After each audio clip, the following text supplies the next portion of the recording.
To everyone welcome to LTX classes. మనం polity rapid revision series అనేది continue చేస్తున్నాం. దాంట్లో భాగంగా ఈరోజు మనం ఫండమెంటల్ రైట్స్ అనే చాప్టర్ని చూద్దాం. సో ఈ ఫండమెంటల్ రైట్స్ చాప్టర్ అనేది one of the most important topics from the Indian polity topic. So అయితే ఫండమెంటల్ రైట్స్ అనేది చూసేటప్పుడు మనం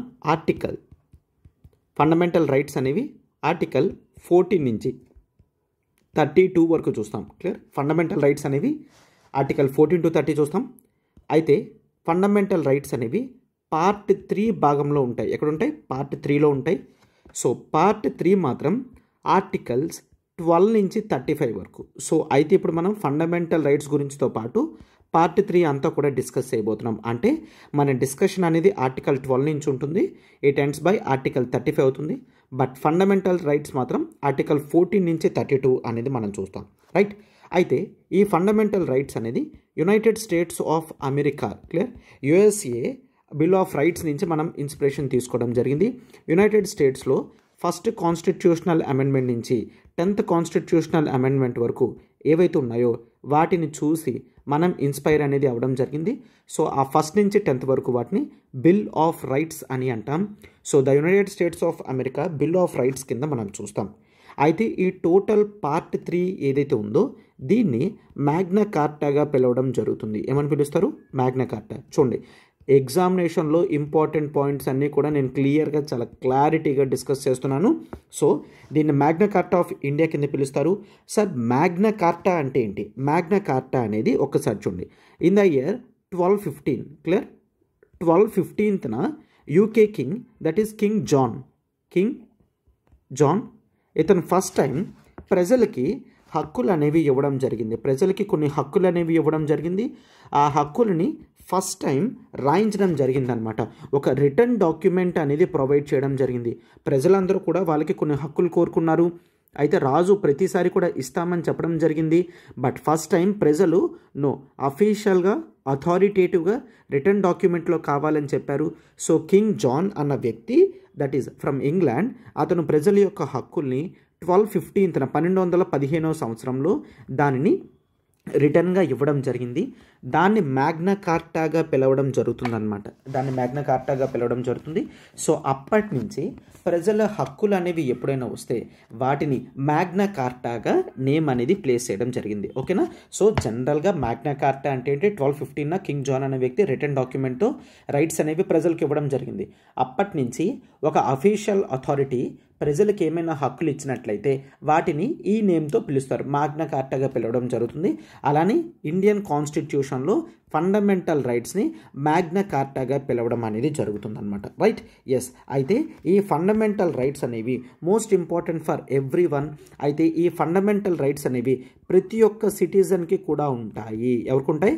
ప్రతి ఒక్క సిటిజన్కి కూడా ఉంటాయి. ఆల్రెడీ మనం ముందు క్లాసెస్లో డిస్కస్ చేసుకున్నాము. ఫండమెంటల్ రైట్స్ అనేవి ప్రతి సిటిజన్కి కూడా ఉంటాయి. బట్ కొన్ని ఫండమెంటల్ రైట్స్ అనేవి ఏలియన్స్కి ఉండవు అని చూసాం. రైట్? ఒకవేళ ఏలియన్స్ అయితే ఏలియన్స్కి ఉండవు, సిటిజన్కి అయితే మాత్రం ప్రతి ఫండమెంటల్ రైట్ ఉంటుంది అని చూసుకున్నాం. అవునా? ఏలియన్స్కి కొన్ని ఫండమెంటల్ రైట్స్ అనేవి ఉండవు, అది కూడా నేను తర్వాత చెప్తాను. బట్ ఒక్కసారి ఇక్కడ చూసుకునే ముందు ఫండమెంటల్ రైట్స్ అనేవి they actually promote the political democracy అని గుర్తుంచుకోండి. పొలిటికల్ డెమోక్రసీని స్ప్రెడ్ చేయడం అనేది జరుగుతుంది. పొలిటికల్ డెమోక్రసీ అంటే ఏంటి?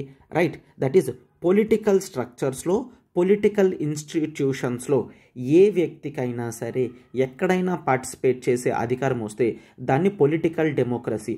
అఫ్కోర్స్ ప్రజాస్వామ్యంలో కూడా ఈ పొలిటికల్ పొజిషన్స్ ఏవైతే ఉంటాయో అవన్నీ కూడా ప్రతి ఒక్కరికి కూడా అందుబాటులో ఉండాలన్నమాట. రైట్? సో వాటిని మనం పొలిటికల్ డెమోక్రసీ అని అంటాము. అయితే ఈ ఫండమెంటల్ రైట్స్ అనేవి they are guaranteed by the Indian constitution అని చూస్తాం. దే ఆర్ గ్యారంటీడ్ అంటే ఒకవేళ దీన్ని ఎప్పుడైనా స్టేట్ హరించినట్లయితే మనం కోర్టుకు వెళ్ళి కేసు అనేది వేయగలం అన్నమాట. రైట్? ఎస్. సో దీన్ని గ్యారంటీడ్ రైట్స్ కాబట్టి ఇక్కడున్న రైట్స్ని ఫండమెంటల్ రైట్స్ కింద పిలవడం జరుగుతుంది. ప్రాథమిక హక్కులుగా మనం గుర్తిస్తున్నాం అన్నమాట. ప్రాథమిక హక్కులు. సో ప్రతి ఒక్కరికి కూడా మినిమం కనీసం ఇవి ఉండడం జరుగుతుందన్నమాట. రైట్? ఎస్. అయితే ఒరిజినల్గా ఇండియన్ కాన్స్టిట్యూషన్ తీసుకొచ్చేటప్పుడు 7 ఫండమెంటల్ రైట్స్ కింద మనం చూస్తాము. 7 ఫండమెంటల్ రైట్స్లో that is the right to equality. Right to equality అనేది చూస్తాం. ప్రతి ఫండమెంటల్ రైట్లో కూడా ఆర్టికల్స్ అనేవి ఉంటాయి. For example right to equality అనేది ఆర్టికల్ 14 నుంచి ఆర్టికల్ 18 వరకు రైట్ టు ఈక్వాలిటీ గురించి డిస్కస్ చేస్తుంది. దీని ఒక ఫండమెంటల్ రైట్ కింద మనం చూస్తాం రైట్ టు ఈక్వాలిటీ అనేది, రైట్. అలానే ది రైట్ టు ఫ్రీడమ్ అనేది ఉంటుంది.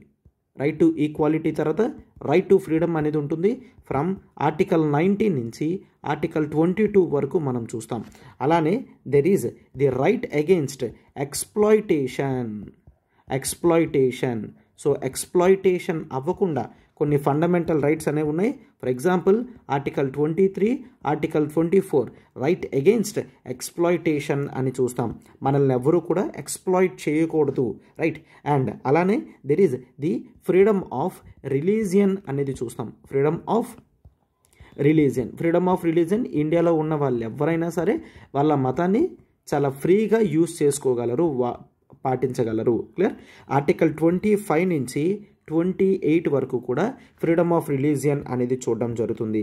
అలానే there are the cultural and educational rights అని పిలుస్తారు. Cultural rights and educational rights అనేవి ప్రతి ఒక్కరికి ఇవ్వడం జరుగుతుంది. సో ఇది మనం ఆర్టికల్ 29 to 30. అండ్ కొంతమంది మైనారిటీస్ ఉంటే మైనారిటీస్ యొక్క కల్చర్స్ని ప్రొటెక్ట్ చేయడం కూడా మన బాధ్యత కింద ఉంటుందన్నమాట. And there is the right to property. ఒరిజినల్గా ఇండియన్ కాన్స్టిట్యూషన్లో ఇవన్నీ కూడా పెట్టడం జరిగింది. అంటే మన ఆస్తిని మనం కాపాడుకోగలం. ఆర్టికల్ 31 అనేది చూస్తాం. అలానే ఒకవేళ ఈ ఫండమెంటల్ రైట్స్లో ఏదైనా స్టేట్ వైలేట్ చేయడం అంటే ఏంటి? For example freedom of religion అనేది ఉంది. ఇప్పుడు స్టేట్ సడన్గా వచ్చి నా రిలీజియన్ని నేను పాటించకూడదు, నేను వేరే రిలీజియన్కి మారిపోవాలి అని చెప్పి స్టేట్ ఎప్పుడూ కూడా అడగకూడదు. అలాంటి చట్టాలు ఎప్పుడైనా చేస్తే మనం కోర్టుకి వెళ్ళాలి కదా. అది రైట్ టు కాన్స్టిట్యూషనల్ రెమెడీస్లో భాగంగా చూస్తామన్నమాట. This is most important article. Under article 32 మనం చూస్తాం. అయితే ఒరిజినల్ ఇండియన్ కాన్స్టిట్యూషన్ అనేది ఈ విధంగా రైట్స్ అనేవి తీసుకొని రావడం జరిగింది. అయితే ఈ రైట్స్లో right to equality, freedom against exploitation, freedom of religion, cultural and educational rights అనేవి ఎంతవరకు ఉన్నాయి. రైట్ టు ప్రాపర్టీ అనేది తర్వాత కాన్స్టిట్యూషనల్ నుంచి అమెండ్ చేసి ఫండమెంటల్ రైట్స్ స్టేటస్ నుంచి తీసేయడం జరిగింది. అంటే ఈరోజు ఆర్టికల్ 31 అనేది తీసేశారు. That is through 44th constitutional amendment act 1978లో తీసేయడం జరిగింది. దీన్ని కాన్స్టిట్యూషనల్ ఫండమెంటల్ రైట్ నుంచి కాన్స్టిట్యూషన్లోనే బేసిక్ ఒక లీగల్ రైట్ కింద మార్చేయడం జరిగింది. ఒక ఫండమెంటల్ రైట్ కాదు, ఒక basic constitutional right. That is article 300A పెట్టడం జరిగింది, రైట్. సో ఫండమెంటల్ రైట్ నుంచి ఆర్టికల్ 31 నుంచి ఆర్టికల్ 300Aలోకి మార్చేశారు 44th కాన్స్టిట్యూషనల్ అమెండ్మెంట్ యాక్ట్ 1978లో, రైట్. సో అండ్ ఇప్పుడు మనకి రైట్ టు కాన్స్టిట్యూషనల్ రెమెడీస్ అనేది కూడా ఉన్నది. సో రైట్ టు ప్రాపర్టీ ఒక్కటే చేంజ్ చేశారు అని గుర్తుంచుకోండి, రైట్. ఎస్, ఈ రైట్స్ అన్నీ కూడా ఇంపార్టెంట్. మనం ఒక్కొక్కటి కూడా మనం చూస్తాం. అయితే వాట్ ఆర్ ది ఫీచర్స్? ఈ ఫండమెంటల్ రైట్స్ ఉండడం వల్ల మనకి ఏ విధమైన బెనిఫిట్ ఉంటుంది, ఆర్ ఈ ఫండమెంటల్ రైట్స్కి ఎటువంటి క్యారెక్టరిస్టిక్స్, క్వాలిటీస్ అనేవి ఉన్నాయి, వాటి యొక్క ఫీచర్స్ ఏంటో మనం ఇప్పుడు చూస్తాం. అయితే ఇవి కేవలం సిటిజన్కి మాత్రమే ఉంటాయి అని గుర్తుంచుకోండి. కేవలం సిటిజన్కి మాత్రమే ఉంటాయి. అయితే ఫారినర్స్కి కానీ వీళ్ళెవరికి కూడా ఫారినర్స్కి అన్ని ఫండమెంటల్ రైట్స్ అనేవి ఉండవు. కేవలం కొన్ని ఫండమెంటల్ రైట్స్ మాత్రమే మనం చూస్తామన్నమాట, రైట్. ఎస్, అండ్ ఇది మాత్రమే కాదు, ఫండమెంటల్ రైట్స్ అనేవి దే ఆర్ నాట్ అబ్సల్యూట్ అని చూస్తాం. They are not absolute. అవి అబ్సల్యూట్ కాదు, బట్ క్వాలిఫైడ్. అంటే అర్థం ఏంటి? నీకు ఫ్రీడమ్ ఆఫ్ రిలీజియన్ ఇచ్చారు అంటే అన్నీ కంప్లీట్గా అబ్సల్యూట్ రైట్ కాదు, దాంట్లో కొన్ని క్వాలిఫైడ్ రైట్స్ అనేవి ఉంటాయి. అంటే స్టేట్ కావాలి అనుకుంటే కొన్ని రీజనబుల్ రిస్ట్రిక్షన్స్ అనేవి పెట్టగలదు. క్లియర్? రీజనబుల్ రిస్ట్రిక్షన్స్ అనేది పెట్టగలదు అనమాట. నాకు ఫ్రీడమ్ ఆఫ్ రిలీజియన్ ఉంటుంది, అండ్ అలానే నా రిలీజియన్ని నేను స్ప్రెడ్ చేయగలను. నా రిలీజియన్ని స్ప్రెడ్ చేయగలను అని చెప్పి వేరే వాళ్ళని ఫోర్స్ఫుల్గా వాళ్ళ రిలీజియన్ నుంచి నా రిలీజియన్లోకి ఫోర్స్ చేసి తీసుకొని రాకూడదు కదా. ఎస్, అందుకని ఇటువంటి రీజనబుల్ రిస్ట్రిక్షన్స్ అనేవి పెట్టారు. They are not absolute but qualified అని చూస్తాం. అండ్ గుర్తుంచుకోండి, ఇవన్నీ కూడా స్టేట్కి ఎగెయిన్స్ట్గా ఉంటాయి. అంటే స్టేట్ ఎప్పుడైనా సరే ఆర్బిట్రరీగా వర్క్ చేస్తే, ఆర్బిట్రరీగా అంటే ఏంటి, రూల్స్కి ఎగెయిన్స్ట్గా అండ్ కేవలం కొంతమందికి మాత్రమే బెనిఫిట్ అయ్యే విధంగా తనకి నచ్చినట్లుగా చేస్తే దాన్ని ఆర్బిట్రరీ యాక్షన్ అని అంటాం. ఒకవేళ స్టేట్ ఎప్పుడైనా ఆర్బిట్రరీ యాక్షన్ చేసింది అంటే అప్పుడు మనం ఫండమెంటల్ రైట్స్ అనేవి ఆర్టికల్ 32 యూజ్ చేసి కోర్టుకు వెళ్ళగలం. For example let's take, so state ఏం చేసింది, కేవలం వాళ్ళ రిలేటివ్స్కి మాత్రమే, గవర్నమెంట్ పొజిషన్స్లో పొలిటీషియన్స్ ఎవరైతే ఉన్నారో కేవలం వాళ్ళ రిలేటివ్స్కి మాత్రమే గవర్నమెంట్ ఉద్యోగాలు వస్తున్నాయి, ఇంకెవరికి ఇవ్వడం లేదు అనుకోండి, అది స్టేట్ యొక్క ఆర్బిట్రరీ యాక్షన్స్ కదా. అలాంటి వాటి మీద మనం కోర్టులో కేసు అనేది వేయగలం అనమాట. Right, yes. అండ్ ఇది మాత్రమే కాదు, ఈ ఫండమెంటల్ రైట్స్ అనేవి they are justiciable in nature అని చూస్తాం. ప్రియాంబుల్ చాప్టర్లో ప్రియాంబుల్ అనేది నాన్ జస్టిషియబుల్ అని చూసాం. నాన్ జస్టిషియబుల్ అంటే ఏంటి, దాంట్లో ఉన్న ప్రొవిజన్స్ వైలేట్ అయితే కోర్టుకి వెళ్ళలేము. బట్ ఇక్కడ ఫండమెంటల్ రైట్స్ మాత్రం దే ఆర్ జస్టిషియబుల్. వీటిలో ఏది ఎన్ఫోర్స్మెంట్లోకి రాకపోయినా, స్టేట్ ఆర్బిట్రరీగా ప్రవర్తించినా కోర్టుకి వెళ్ళగలము. అట్లాంటి క్యారెక్టరిస్టిక్స్ని జస్టిషియబుల్ అని మనం చెప్తామన్నమాట. Right, yes. అండ్ గుర్తుంచుకోండి, ఫండమెంటల్ రైట్స్ అనేవి ఎందుకు అంత స్ట్రాంగ్ అంటే they are defended by the supreme court of India. అంటే ఫండమెంటల్ రైట్స్ వైలేట్ అయితే డైరెక్ట్గా మనం సుప్రీం కోర్టుకి వెళ్ళిపోగలం. హైకోర్టుకి వెళ్ళి సుప్రీం కోర్టుకి వెళ్ళగలం, లేదు అన్న డైరెక్ట్గా సుప్రీం కోర్టుకు కూడా వెళ్ళగలం. అందుకని వీటికి అంత వాల్యూ అనేది ఇవ్వడం జరిగిందనమాట. Right, yes. బట్ ఒకటి క్యారెక్టరిస్టిక్స్ గుర్తుంచుకోండి, they are not sacrosanct. Sacrosanct అంటే ఏంటి, సాక్రోసాంక్ట్ అంటే చాలా పవిత్రమైనది, దీన్ని ఎవరు కూడా ముట్టుకోకూడదు అంటే దాన్ని ఫండమెంటల్ రైట్స్ అని అంటాం. బట్ నో, ఫండమెంటల్ రైట్స్ అనేవి సాక్రోసాంక్ట్ ఆర్ పర్మనెంట్ ఏం కాదు, వాటిని కావాలంటే తీసేయచ్చు, యాడ్ చేయొచ్చు. ఫర్ ఎగ్జాంపుల్ ఇందాక చెప్పాం, ఆర్టికల్ 31 అనేది 44th కాన్స్టిట్యూషనల్ అమెండ్మెంట్తో తీసేశారు, అవునా? అంటే అవి చాలా సాక్రోసాంక్ట్, చాలా పవిత్రమైనది, ముట్టుకోకూడదు. నో, అట్లాంటి రూల్స్ ఏం లేవు. కావాలి అనుకుంటే చేంజ్ చేయగలం అనమాట. ఇది వెరీ ఇంపార్టెంట్ టాపిక్, సాక్రోసాంక్ట్. చాలాసార్లు క్వశ్చన్స్ అనేవి ఎట్లా ఇస్తారు అంటే స్టేట్మెంట్స్లో fundamental rights are sacrosanct in nature అని ఇస్తాడు. నో, ఆ స్టేట్మెంట్ అనేది రాంగ్ కింద మనం తీసుకోవాలన్నమాట. Right, yes. బట్ ఒకటి, there is something that is called basic structure. అంటే కాన్స్టిట్యూషన్లో కొన్ని ఫండమెంటల్స్ అనేవి ఉంటాయి. ఆ ఫండమెంటల్స్ని టచ్ చేయకుండా ఏ ఫండమెంటల్ రైట్ అయినా తీసేయగలరు. For example let's take, see, కాన్స్టిట్యూషన్లో మనం ఇక్కడ డిస్కస్ చేసుకున్నాం, దట్ ఈజ్ ది ఆర్టికల్ 21 అనేది రైట్ టు ఫ్రీడమ్లో భాగంగా ఉంది. ఆర్టికల్ 21 అనేది ఫ్రీడమ్ ఆఫ్ లైఫ్. సో అసలు లైఫ్ ఉంటేనే కదా ఈ ఫండమెంటల్ రైట్స్. ఆ ఆర్టికల్ 21 ఫ్రీడమ్ ఆఫ్ లైఫ్ అనేది తీసేశారనుకోండి, రైట్ టు ప్రాపర్టీ ఉంచినా తీసేసినా ప్రాబ్లం ఉండదు. బట్ అసలు లైఫ్కి సంబంధించిన ప్రావిజన్స్ తీసేశారనుకోండి, ఇంకా మరి కాన్స్టిట్యూషన్ ఉండడమే అనవసరం అయిపోతుంది, అవునా? సో అట్లాంటి వెరీ క్రూషియల్ పార్ట్స్ని బేసిక్ స్ట్రక్చర్లో భాగంగా మనం చూస్తామన్నమాట. సో వాటిని తప్ప ఇంకేదైనా సరే స్టేట్ చేంజ్ చేయగలదు అని చూస్తాం. అండ్ ఇది మాత్రమే కాదు, డ్యూరింగ్ ఎమర్జెన్సీ సిచ్యువేషన్, వార్ టైంలో, నేషనల్ ఎమర్జెన్సీ కానీ, రైట్, అలాంటి సిచ్యువేషన్స్లో మనకి ఈ ఎమర్జెన్సీ కూడా పర్టికులర్గా నేషనల్ ఎమర్జెన్సీ. నేషనల్ ఎమర్జెన్సీలో ఫండమెంటల్ రైట్స్ అనేవి మనకి వర్తించవు. రైట్, నేషనల్ ఎమర్జెన్సీ టైంలో ఫండమెంటల్ రైట్స్ అనేవి వర్తించవు. So because of various reasons వీటిని తీసేయడం జరుగుతుంది అండర్ ఆర్టికల్ 358 అండ్ 359. రైట్, అది గుర్తుంచుకోండి. యాజ్ ఆఫ్ నౌ అవసరం లేదు. Right, yes. అండ్ ఇది మాత్రమే కాదు, ఫండమెంటల్ రైట్స్ అనేవి ఆర్మ్డ్ ఫోర్సెస్ అండ్ కొన్ని రిలేటెడ్ ఫోర్సెస్కి అసలు ఉండవు.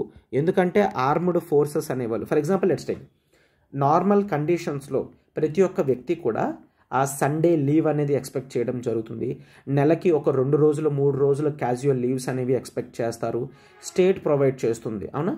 బట్ మిలిటరీలో ఉన్నప్పుడు, ఆర్మ్డ్ ఫోర్సెస్లో ఉన్నప్పుడు మీరు లీవ్స్ అనేవి అడగకూడదు. అయితే నువ్వు లీవ్స్ అడగకూడదు అని చెప్తే నువ్వు మళ్ళీ కేసు వేస్తావు. ఏమని కేసు వేస్తావు?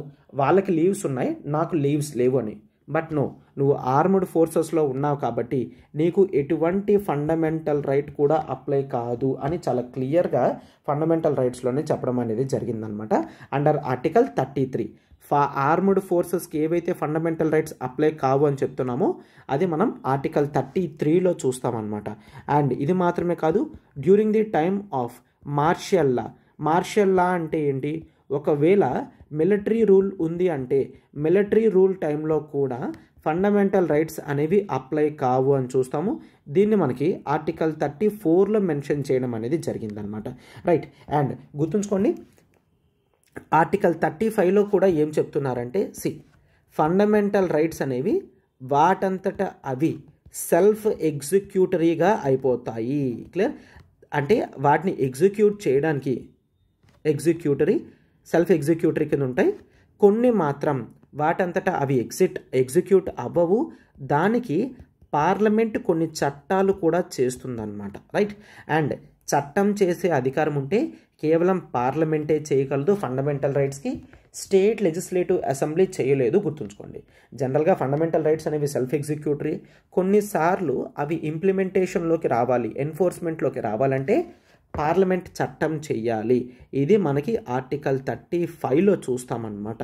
అండ్ ఫండమెంటల్ రైట్స్ మీద చట్టం అనేది కేవలం పార్లమెంట్ మాత్రమే చేయగలరు, ఇంకెవరూ కూడా చేయలేరు. రైట్. ఎస్.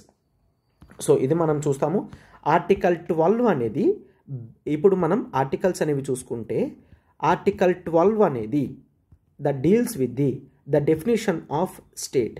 అయితే ఇక్కడ చాలాసార్లు స్టేట్ అని యూజ్ చేస్తాం. ఆ స్టేట్ అంటే ఏంటి అని చెప్తున్నారు.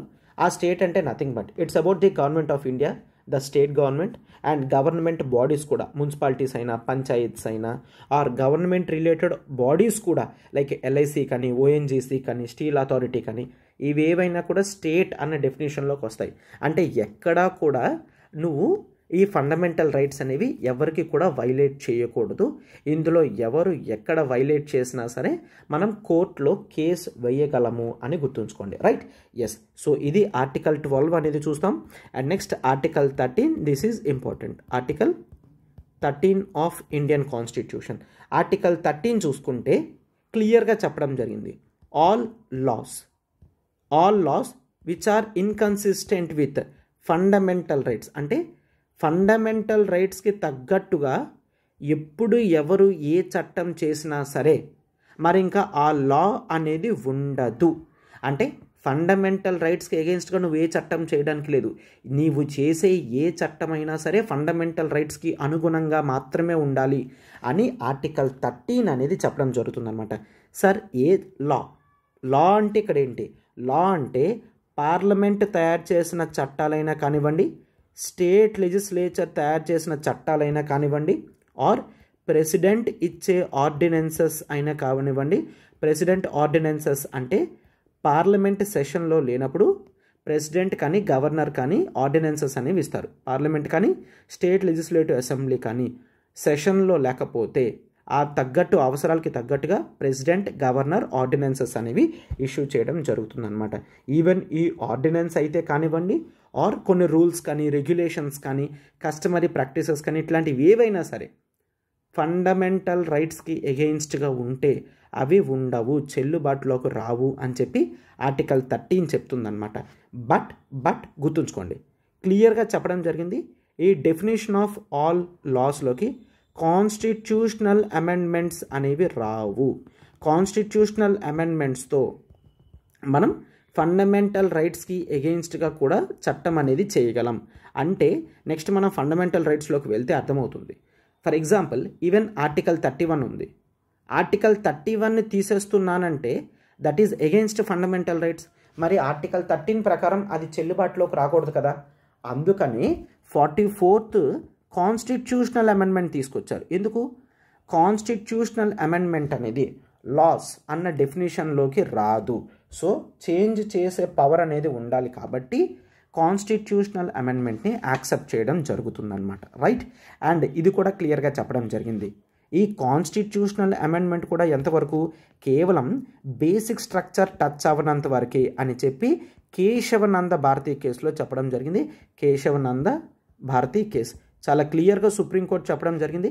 కేశవనంద భారతి కేసులో బేసిక్ స్ట్రక్చర్నే టచ్ చేస్తే మాత్రం ఈవెన్ కాన్స్టిట్యూషనల్ అమెండ్మెంట్ కూడా ఉండదు, అది కూడా వైలేట్ అయిపోతుంది. చెప్పాను కదా, అంటే నువ్వు రైట్ టు ప్రాపర్టీ తీసేసినట్టు ఒక కొత్త కాన్స్టిట్యూషనల్ అమెండ్మెంట్ తీసుకొచ్చి ఫ్రీడమ్ ఆఫ్ లైఫ్ అనేది తీసేస్తున్నావు అనుకోండి, ఇంకా మరి కాన్స్టిట్యూషన్ ఎందుకు కదా.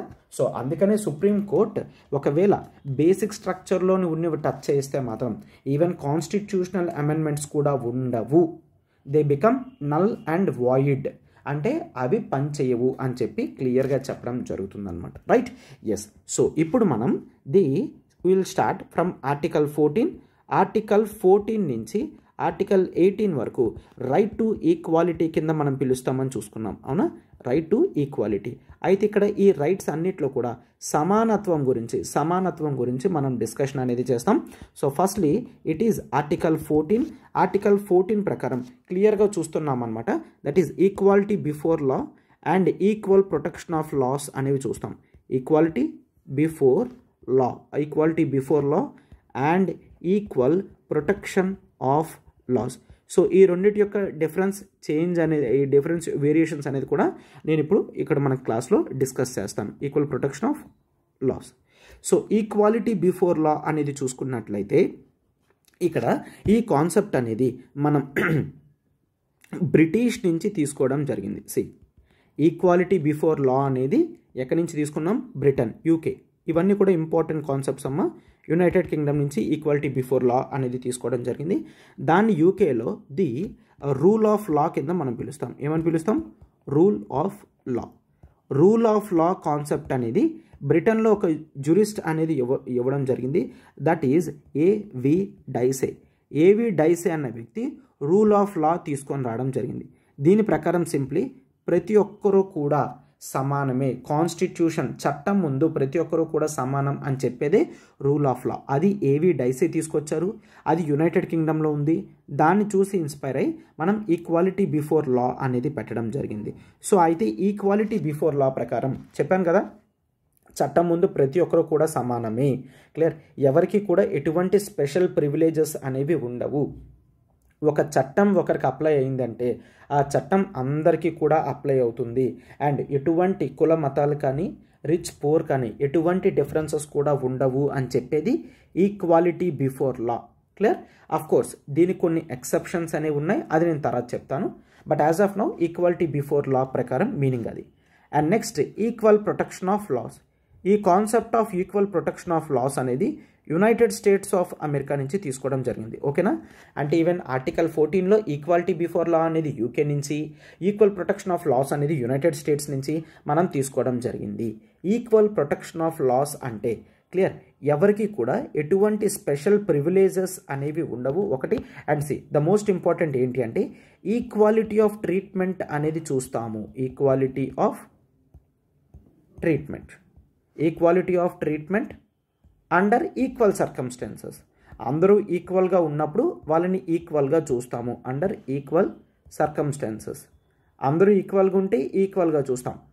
ఒకవేళ అందరూ ఈక్వల్గా లేకపోతే వాళ్ళ ఎదుగుదల తగ్గట్టుగా చేయడం అనేది జరుగుతుంది. For example let's take if there are persons A B C D, వీళ్ళందరికీ కూడా చిన్నప్పటి నుంచి ఆపర్చునిటీస్ అన్నీ ఈక్వల్గా ఉన్నాయి అనుకోండి. సో వాళ్ళందరినీ కూడా సమానంగానే చూస్తాం. బట్ ఇందులో ఏ బి డి వీళ్ళ ముగ్గురికి సమానమైన ఆపర్చునిటీస్ ఉండి సి అనే పర్సన్కి అసలు ఎటువంటి ఛాన్స్ అనేది లేదు అనుకోండి, అప్పుడు సికి కాస్త ఫేవరెటిజం అనేది ఇస్తాము compare to A B D. Clear, so ఈ విధమైన ట్రీట్మెంట్ని యాక్సెప్ట్ చేస్తాము under equal protection of laws. Circumstances ఈక్వల్గా ఉంటే ఈక్వల్గా చూస్తాం, అన్ఈక్వల్గా ఉంది అంటే అన్ఈక్వల్గానే చూస్తాము. ఎవరైతే చాలా దిగువన ఉన్నారో వాళ్ళని పైకి తీసుకొచ్చే ఎంపవర్ చేసే విధంగా కొన్ని రిజర్వేషన్స్ లాంటివి కూడా ఇస్తాము అని చెప్తూ మీనింగ్ అనమాట. That is article 14 equal protection of laws. Clear, so ఇది ఈక్వల్ ప్రొటెక్షన్ ఆఫ్ లాస్ అనేవి చూస్తాము. అయితే అఫ్ కోర్స్ దీని కొన్ని ఎక్సెప్షన్స్ అనేవి పెట్టడం జరిగింది. ఎస్, అందరూ సమానం అనే చెప్తున్నాం, బట్ దీంట్లో కొన్ని ఎక్స్ట్రా ఎడిషన్స్ అనేవి చేయకపోతే మళ్ళీ రాంగ్గా అర్థమయ్యే ఛాన్సెస్ అనేవి ఉంటాయి. అండ్ ఫండమెంటల్ రైట్స్లో కూడా చెప్పాను కదా, they are not absolute, reasonable restrictions అనేవి పెట్టచ్చని. ఆ రీజనబుల్ రిస్ట్రిక్షన్సే ఈ ఎక్సెప్షన్స్ అనమాట.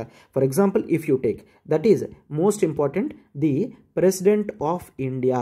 ప్రెసిడెంట్ ఆఫ్ ఇండియాకి, గవర్నర్ ఆఫ్ ది స్టేట్కి కొన్ని ఎక్స్ట్రా బెనిఫిట్స్ అనేవి అందరికన్నా ఇవ్వడం జరుగుతుంది. ఎందుకు? ప్రెసిడెంట్ ఆఫ్ ఇండియా అనేది he represents the entire country, governor he represents the state, అవునా? సో అందుకే కొన్ని ఎక్సెప్షన్స్ అనేవి పెట్టడం జరుగుతుంది. అయితే ప్రెసిడెంట్ ఆర్ గవర్నర్కి వీళ్ళు ఎప్పుడు కూడా ఏ కోర్టుకి కూడా వచ్చి సమాధానం చెప్పాల్సిన అవసరం లేదు. అంటే వీళ్ళ స్టేటస్ అనేది చాలా హై లెవెల్లో పెట్టడం జరిగింది. అండ్ వీళ్ళ మీద ఎటువంటి క్రిమినల్ ప్రొసీడింగ్స్ కూడా స్టార్ట్ చేయలేము, రైట్? వీళ్ళు కోర్టుకు వచ్చి సమాధానం చెప్పరు. అలా కోర్టుకు వచ్చి సమాధానం చెప్పను అని ఒక ఆర్డినరీ వ్యక్తి చెప్పడానికి లేదు. కేవలం ప్రెసిడెంట్ అండ్ గవర్నర్కి మాత్రమే అధికారం ఉంటుంది. వీళ్ళ మీద ఎటువంటి క్రిమినల్ ప్రొసీడింగ్స్ అనేవి ఉండవు. ఈవెన్ సివిల్ ప్రొసీడింగ్స్ కూడా 30 days నోటిఫికేషన్ ఇచ్చిన తర్వాత మాత్రమే సివిల్ ప్రొసీడింగ్స్ అనేవి స్టార్ట్ చేయగలము, రైట్? అండ్ అతను ఆఫీస్లో ఉన్నప్పుడు దిస్ ఈజ్ 60 days, అంటే nothing but 2 months. This is 60 days, nothing but 2 months అనమాట, రైట్? సివిల్ ప్రొసీడింగ్స్ అనేవి 2 months నోటీస్ ఇచ్చిన తర్వాత మాత్రమే స్టార్ట్ చేయగలము. అండ్ వీళ్ళు ఆఫీస్లో ఉన్నప్పుడు వీళ్ళని అరెస్ట్ అనేది చెయ్యలేము. క్లియర్? ఎటువంటి అరెస్ట్ కూడా చేయకూడదు. కేవలం వాళ్ళ మీద కేసెస్ ఉన్నా సరే వాళ్ళు ఆఫీస్ నుంచి దిగిన తర్వాత అంటే వాళ్ళ టెన్యూర్ కంప్లీట్ అయిన తర్వాత మాత్రమే వాళ్ళ మీద లీగల్ యాక్షన్స్ అనేవి తీసుకోగలము. సార్ సివిల్ ప్రొసీడింగ్స్ కూడా 2 months తర్వాత నోటీస్ ఇచ్చిన తర్వాత మాత్రమే చేయగలము. బట్ అరెస్ట్ లాంటివి కేవలం వాళ్ళ టెన్యూర్ కంప్లీట్ అయిన తర్వాత మాత్రమే చూస్తామన్నమాట. సో ఇది ఈ ప్రొవిజన్ అనేది ఇస్తున్నాము. అండ్ ఇది మాత్రమే కాదు, క్లియర్? ఎవరైతే పార్లమెంట్లో ఎంపీస్ మాట్లాడినా, స్టేట్ లెజిస్లేటివ్ అసెంబ్లీస్లో ఎమ్మెల్యేస్ మాట్లాడినా, వాళ్ళు ఏం మాట్లాడినా సరే దానికి ఎవరు కూడా కోర్టులోకి ఈడ్చకూడదు అనమాట. ఎస్, వాళ్ళు ఫ్రీ డిస్కషన్స్ అనేవి పార్లమెంట్లో చెయ్యాలి. అక్కడ ఈక్వాలిటీ బిఫోర్ లా అనేది అవసరం లేదనమాట, right? Hope you got this. And ఇది మాత్రమే కాదు, అండ్ వీళ్ళకంటూ కొన్ని స్పెషల్ ప్రివిలేజెస్ ఉన్నాయి అని మనం చూస్తాం. And there are few exceptions. Like ఎవరైతే ఫారిన్ కంట్రీస్ నుంచి డిప్లొమేట్స్ వస్తారో ఆ డిప్లొమేట్స్కి వాళ్ళకి మనం ఎక్స్ట్రా ప్రొటెక్షన్ అనేది ఇస్తున్నాము. ఈవెన్ ఇండియన్ డిప్లొమేట్స్ కూడా ఫారిన్ కంట్రీస్కి వెళ్తే వాళ్ళకి extra powers, that is immunities అనే అంటాం, ఆ ఇమ్యూనిటీస్ అనేవి వాళ్ళకి అవైలబుల్గా ఉంటుందన్నమాట, రైట్? అండ్ ఇది మాత్రమే కాదు, ఈవెన్ యునైటెడ్ నేషన్స్ నుంచి ఎవరు వచ్చినా సరే వాళ్ళకు కూడా స్పెషల్ మర్యాదలు అనేవి ఉంటాయి. ఇవన్నీ కూడా ఈక్వాలిటీ బిఫోర్ లాకి ఎక్సెప్షన్స్గా తీసుకుంటామన్నమాట, రైట్? ఎస్. సో అయితే ఈ ఎక్సెప్షన్స్ ఉండడం వలన కొన్ని అడ్వాంటేజెస్ అనేవి ఉన్నాయి మన వాళ్ళకి కూడా. లైక్ డిప్లొమాట్స్ కానీ ఎవరైనా ఉన్నా సరే వాళ్ళు వేరే కంట్రీస్కి వెళ్ళినప్పుడు వాళ్ళకి అక్కడ ప్రొటెక్షన్ అనేది ఉంటుందన్నమాట, రైట్? అండ్ ప్రెసిడెంట్కి, గవర్నర్కి కూడా అఫీషియల్గా కొన్ని వాళ్ళకి ఎక్సెప్షన్స్ అనేవి ఇవ్వడం అనేది మోస్ట్ ఇంపార్టెంట్. అయితే there are few case laws. కొన్ని కేస్ లాస్తో సహా నేను ఇక్కడ క్లాస్లో డిస్కస్ చేస్తున్నాను. అయితే కేస్ లాస్ని కంప్లీట్గా డీటెయిల్డ్గా రెగ్యులర్ క్లాస్లో చెప్తున్నట్టు చెప్పలేము. అలా చెప్పినట్టయితే ఒక్కొక్క కేస్ లాస్కి చాలా టైం అనేది పట్టేస్తుంది. రఫ్గా బేసిక్గా నేను మీకు ఇక్కడ చెప్పడం జరుగుతుంది అనమాట, right? Yes, that is the NALSA versus union of India. ఈ కేసులో ఏమని చెప్పడం జరిగిందంటే సుప్రీంకోర్టు థర్డ్ జెండర్కి మేల్స్కి ఫీమేల్స్కి ఇచ్చినట్లుగా ఈక్వల్ రెస్పెక్ట్ స్టేటస్ అనేది రావాలి. థర్డ్ జెండర్కి ఇన్ని రోజులు ఆర్టికల్ 14 అనేది జరగలేదు అని చెప్పి రావడం జరిగింది. But the NALSA versus union of India కేసులో థర్డ్ జెండర్కి కూడా ఈక్వల్ ప్రొటెక్షన్ ఆఫ్ రైట్స్ అనేవి, ఈక్వాలిటీ అనేది ఇవ్వడం జరిగింది. And there is another case, that is the Saira Bano versus union of India case అనేది చూస్తాం. Saira Bano versus union of India case. అయితే ఈ కేసులో ఇన్స్టాంట్ ట్రిపుల్ తలాక్ అనేది తీసేశారు. ఇన్స్టాంట్ ట్రిపుల్ తలాక్ అనేది మేల్స్ మాత్రమే చెప్పగలరు. అండ్ ఇన్స్టాంట్ ట్రిపుల్ తలాక్ కూడా ఒకేసారి తలాక్ 3 సార్లు చెప్పినట్లయితే డివోర్స్ అయిపోతుంది అనమాట ఇస్లామిక్ కమ్యూనిటీలో. సో అది ఆర్బిట్రరీగా ఉంది, రైట్ టు ఈక్వాలిటీకి ఎగెన్స్ట్గా ఉంది అని చెప్పి సుప్రీంకోర్టు తీసేయడం జరిగిందనమాట, రైట్? అండ్ ఇది మాత్రమే కాదు, there is another important case, that is the Joseph Shine versus union of India case. Joseph Shine versus union of India case అనేది చూస్తాం. ఈ కేసులో సుప్రీంకోర్టు అడల్టరీ అని అంటాము, ఈ అడల్టరీ యొక్క ప్రావిజన్స్ని డీక్రిమినలైజ్ చేయడం జరిగింది. అయితే చాలామంది ఏం చెప్తారు అంటే దీన్ని తీసేశారు అని చెప్తారు. That is wrong. అడల్టరీని తీసేయలేదు, దాన్ని డీక్రిమినలైజ్ చేశారు.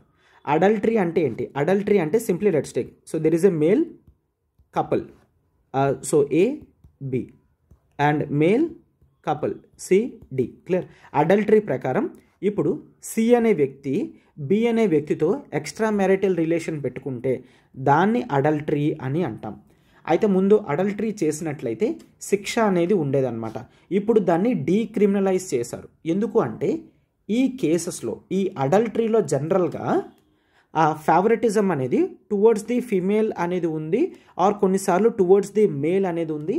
సో అందుకనే ఇది ప్రాపర్గా లేదు, ఆర్టికల్ 14కి వైలేట్ చేస్తుంది అని చెప్పి దీన్ని కంప్లీట్గా డీక్రిమినలైజ్ అనేది చేయడం జరిగిందనమాట. Right? So these are the case laws that are most important. అయితే చాలా కేస్ లాస్ ఉంటాయి, ర్యాపిడ్ రివిజన్లో భాగంగా మనకి ఇవి సరిపోతాయి. NALSA versus union of India, Saira Bano versus union of India, Joseph Shine versus union of India, ఈ కేసెస్ అనేవి మీకు కంప్లీట్గా గుర్తుంచుకున్నట్లయితే నేను ఏదైతే బ్రీఫ్గా చెప్పానో అవి కూడా మనకి సరిపోతాయి అన్నమాట. రైట్? సో ఇవన్నీ కూడా ఇంపార్టెంట్ కింద మనం చూస్తాం. మనం ఇప్పుడు ఆర్టికల్ 15 డీల్ చేద్దాం. ఆర్టికల్ 15 ఏంటి? That is the prohibition of discrimination on the grounds of, అంటే ఇప్పుడు ఏవైతే గ్రౌండ్స్ డిస్కస్ చేస్తామో దాని మీద డిస్క్రిమినేషన్ అనేది చూపించకూడదు. అంటే ఇద్దరు వ్యక్తుల మధ్య వ్యత్యాసం అనేది చూపించకూడదు. ఏ కండిషన్స్ మీద? That is race, religion, caste, sex or place of birth. So ఈ కండిషన్స్ మీద అయితే గుర్తుంచుకోండి, కేవలం ఈ కండిషన్స్ మీద మాత్రమే వ్యత్యాసం అనేది చూపించకూడదు. ఎవరు? స్టేట్. మిగతా వాళ్ళ మీద రిమైనింగ్ కండిషన్స్ ఏమైనా ఉంటే అప్పుడు అక్కడ వ్యత్యాసం అనేది చూపించవచ్చు అని మనం చూస్తాం. రైట్? ఎస్, ఇది గుర్తుంచుకోండి. ఎందుకు చెప్తున్నాను అనేది మీకు తర్వాత అర్థమవుతుంది. అయితే ఆర్టికల్ 15కి కూడా కొన్ని రీజనబుల్ రిస్ట్రిక్షన్స్ అనేవి ఉన్నాయి. ఎస్, మోస్ట్ ఇంపార్టెంట్ ఆర్టికల్స్ అన్నిటికీ కూడా కొన్ని రీజనబుల్ రిస్ట్రిక్షన్స్ అనేవి పెట్టడం జరిగింది. అంటే అఫ్కోర్స్ ఆర్టికల్ 15 ప్రకారం మనం వ్యక్తులందరినీ కూడా సమానంగానే చూడాలి అనుకుంటున్నాం. బట్ కొన్నిసార్లు కొంతమందికి ఎంపవర్ చేయడానికి కొన్ని ఎక్స్ట్రా బెనిఫిట్స్ అనేవి ఇవ్వాలి అని చూస్తాం. రైట్? అదేంటి అంటే ఎస్, ఆర్టికల్ 15లోనే కొన్ని ఎక్సెప్షన్స్ అనేవి చూస్తాం. కాన్స్టిట్యూషన్ చాలా క్లియర్గా చెప్పడం జరిగింది. That is for the empowerment of women అయినా కానివ్వండి ఆర్ చిల్డ్రన్ అయినా కానివ్వండి, కొన్ని స్పెషల్ యాక్షన్స్ అనేవి వీళ్ళకి తీసుకోవచ్చు, స్పెషల్ ప్రొవిజన్స్ అనేవి తీసుకోవచ్చు. అది ఆర్టికల్ 15కి ఎగెయిన్స్ట్గా ఉండదు అని చెప్తున్నారు. రైట్? ఎస్, అండ్ ఇది మాత్రమే కాదు, ఒకవేళ ది షెడ్యూల్డ్ కాస్ట్ వాళ్ళకి, షెడ్యూల్డ్ ట్రైబ్ వాళ్ళకి కూడా స్పెషల్ ప్రొవిజన్స్ అనేవి పెట్టచ్చు అని చెప్పి ఇవ్వడం జరిగింది. దీన్ని యూజ్ చేసుకొని yes, reservations for SC ST అనేది ఇవ్వడం జరిగింది. రిజర్వేషన్ ఫర్ ఎస్సీ ఎస్టీ ఇవ్వడం జరిగిందనమాట. అయితే ఒక్కసారి ఇక్కడ కాస్ట్ మీద చూపించకూడదు కదా. ఎస్, కాస్ట్ మీద చూపించడం లేదు. షెడ్యూల్డ్ కాస్ట్, షెడ్యూల్డ్ ట్రైబ్స్ అనేది ఒక కమ్యూనిటీ కింద తీసుకొని ఈ షెడ్యూల్డ్ కాస్ట్, షెడ్యూల్డ్ ట్రైబ్స్లో ఎవరైతే ఉంటారో హిస్టారికల్గా ఇంజస్టిస్ జరిగింది కాబట్టి వీళ్ళకి ఎక్స్ట్రా ఎంపవర్మెంట్ చేయడానికి రిజర్వేషన్ అనేది ఇస్తున్నారు. అర్థమైందా? ఎస్, సో అందుకని ఓన్లీ అండ్ కండిషన్ కాస్ట్ మీద ఇవ్వడం లేదు. వీళ్ళు హిస్టారికల్గా ప్రాబ్లమ్స్ ఫేస్ చేశారని, ప్లస్ ఎస్సీ వాళ్ళని, ఎస్టీ వాళ్ళని కమ్యూనిటీ బేసిస్గా రిజర్వేషన్స్ అనేవి ఇవ్వడం జరిగిందనమాట. రైట్? అలానే even the OBC backward classes కూడా స్పెషల్ ప్రొవిజన్స్ తీసుకొని రావచ్చు అని చెప్పడం జరిగింది. దీనికి తగ్గట్టుగా కూడా ఓబీసీ రిజర్వేషన్ అనేది పెట్టడం జరిగింది. 4 reasonable restrictions, that is the women, చిల్డ్రన్కి స్పెషల్ ప్రొవిజన్స్ తీసుకొని రావచ్చు, ఎస్సీ ఎస్టీకి స్పెషల్ ప్రొవిజన్స్ అంటే రిజర్వేషన్ తీసుకొచ్చారు, ఓబీసీ వాళ్ళు కూడా స్పెషల్ ప్రొవిజన్స్ అంటే రిజర్వేషన్స్ అనేవి తీసుకొని రావడం జరిగింది. అండ్ ఇక్కడ కూడా ఓబీసీ అనేది ఒక కాస్ట్ కాదు, అదర్ బ్యాక్వర్డ్ క్లాసెస్ అని చూస్తాం. అంటే this is not based on the cost but on the class అన్నమాట. రైట్? ఎస్, అండ్ అలానే ఈవెన్ ఈడబ్ల్యూఎస్ వాళ్ళకి కూడా రిజర్వేషన్స్ అనేవి తీసుకొని రావడం జరిగింది. 10% ఆఫ్ రిజర్వేషన్. అయితే ఈ రిజర్వేషన్స్ అనేవి based on the population ratio ఉంటుంది, based on the population ratio ఉంటుంది. బట్ ఈడబ్ల్యూఎస్ మాత్రం అప్ టు 10% అని చెప్పడం జరిగింది. ఎకనామికల్లీ వీకర్ సెక్షన్ ఇక్కడ కూడా కాస్ట్ బేసిస్ మీద కాదు, ఎస్ ఎవరైతే ఓసీలో జనరల్ కేటగిరీ పీపుల్ ఉంటారో వాళ్ళకి ఈడబ్ల్యూఎస్ రిజర్వేషన్ అనేది 10% ఇవ్వడం జరుగుతుంది. సో రేస్ మీద, రిలీజియన్ మీద, కాస్ట్ మీద, సెక్స్ మీద, ప్లేస్ ఆఫ్ బర్త్ మీద ఎటువంటి డిస్క్రిమినేషన్ వ్యత్యాసాలు అనేవి కాన్స్టిట్యూషన్ చూపించలేదన్నమాట. Right. So this is about the article 15. So article 15లో ఉన్న ఇంపార్టెంట్ ప్రొవిజన్స్ అండ్ ఎస్ మనం ఇంకాస్త డీటెయిల్డ్గా ఈ ఓబీసీ రిజర్వేషన్ అనేది చూస్తాము. ఈ ఓబీసీ రిజర్వేషన్ అనేది ఈవెన్ ఆర్టికల్ 16 తర్వాత చూస్తే ఇంకా క్లియర్గా అసలు హిస్టారికల్గా ఓబీసీ వాళ్ళకి ఏం జరిగింది అనేది మనకు క్లియర్గా అర్థమవుతుంది. Right. Yes now we shall look into the article 16. Article 16లో ఏం రాసిందో చూడండి. That is the equality of opportunities on the matters of public employment. Public employment ఇచ్చేటప్పుడు ఎటువంటి డిస్క్రిమినేషన్ అనేది చేయకూడదు, ప్రతి ఒక్కరికి కూడా ఈక్వాలిటీ ఆఫ్ ఆపర్చునిటీస్ ఇవ్వాలి అని ఆర్టికల్ 16 చెప్తుంది.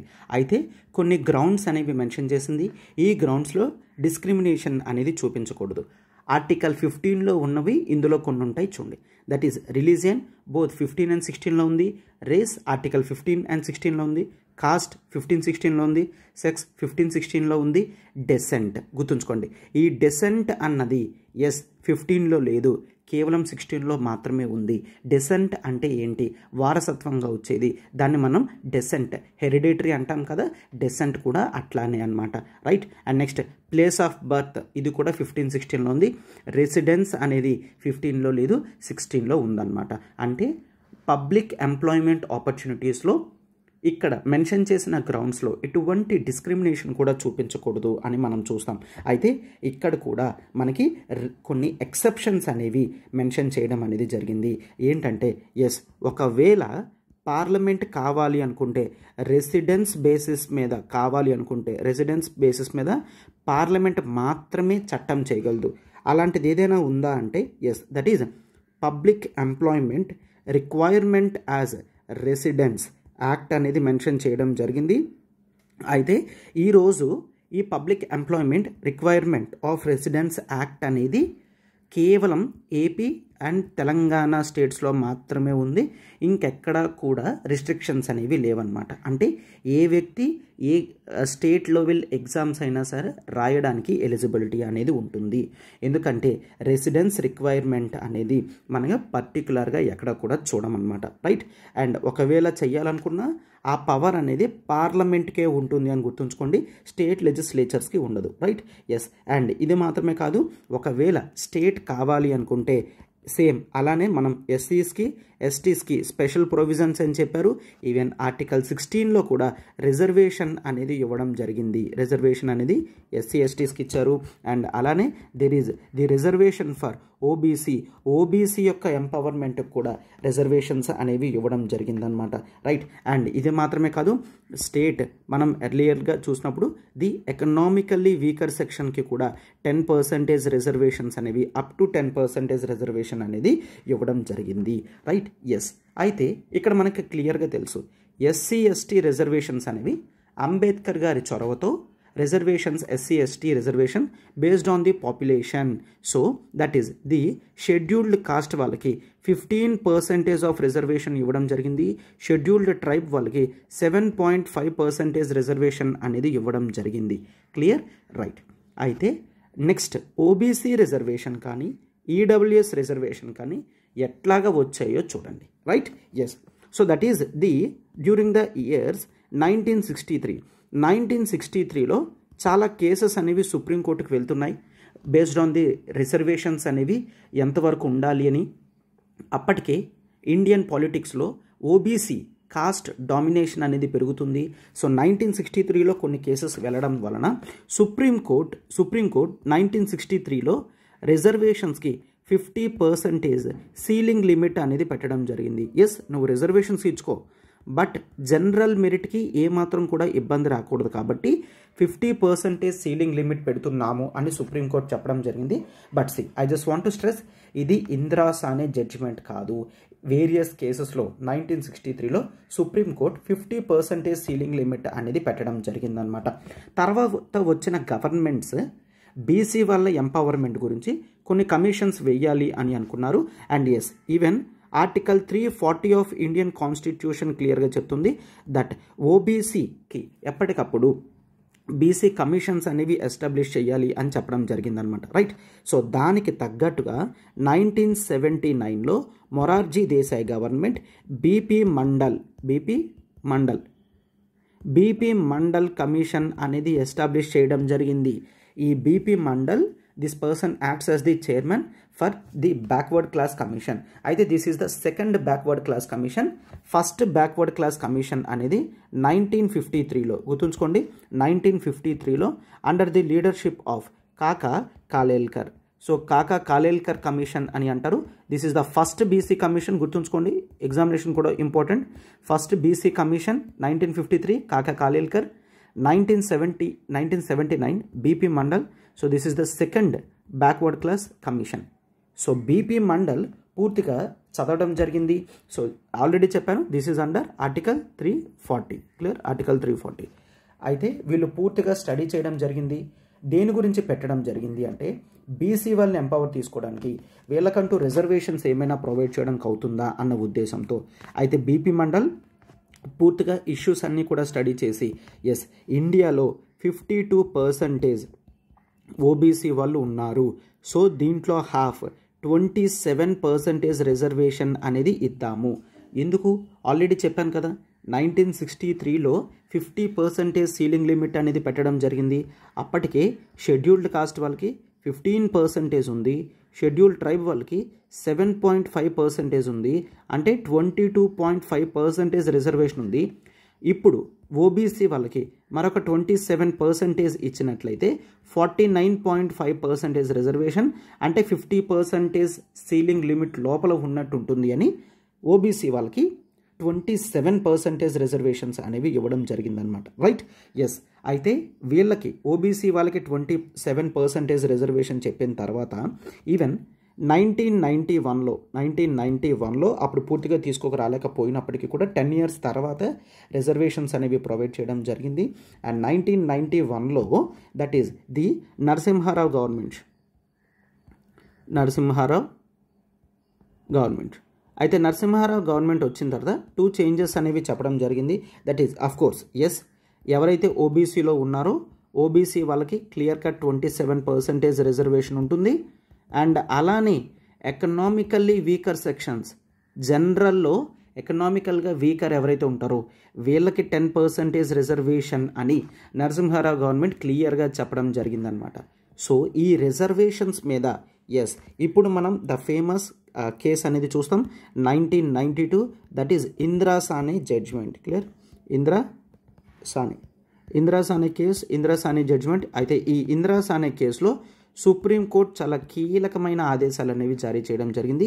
అయితే సుప్రీంకోర్టు ఈ కేసులో ఎస్, ఓబీసీ రిజర్వేషన్స్ అనేది ఒక క్వాంటిఫైడ్ డేటాతో జరిగింది. అంటే ఏంటి, 27% రిజర్వేషన్ ఎందుకు ఇస్తున్నావు, ఎందుకంటే 52% ఓబీసీ వాళ్ళు చాలా ఎకనామికల్లీ వీకర్గా ఉన్నారు కాబట్టి ఎస్, ఒక డేటాతో మెన్షన్ చేసావు, దీన్ని యాక్సెప్ట్ చేస్తున్నాను.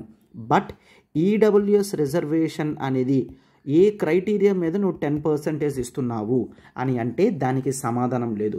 So Indira Sane జడ్జ్మెంట్లో supreme court EWS reservation 10% అనేది క్రాస్ చేసేయడం జరిగింది. ఓకేనా, అండ్ గుర్తుంచుకోండి, ఈ రెండు కూడా ఎగ్జిక్యూటివ్ ఆర్డర్ అంటే that is let's take prime minister గారు వచ్చి ఈ రోజు నుంచి ఓబీసీకి 27% రిజర్వేషన్తో పాటు ఈడబ్ల్యూఎస్ వాళ్ళకి 10% రిజర్వేషన్ ఉంటుంది అని చెప్పేస్తారు, అంతే, క్లియర్. అలా చెప్తే దాన్ని ఎగ్జిక్యూటివ్ ఆర్డర్ అని అంటాం. సో ఈ ఈడబ్ల్యూఎస్ కోటా ఏదైతే ఉందో, ఈడబ్ల్యూఎస్ కోటా అనేది మేము ఇవ్వలేము, ఎందుకంటే ఒక క్వాంటిఫైడ్ డేటా అనేది లేదు. అండ్ ఎకనామిక్ స్టేటస్ మీద డిస్క్రిమినేషన్ ఇట్లా చూపించి ఇవ్వడం అనేది అన్కాన్స్టిట్యూషనల్ అని ఇందిరా సానే జడ్జ్మెంట్లో సుప్రీంకోర్టు క్లియర్గా చెప్పడం జరిగింది.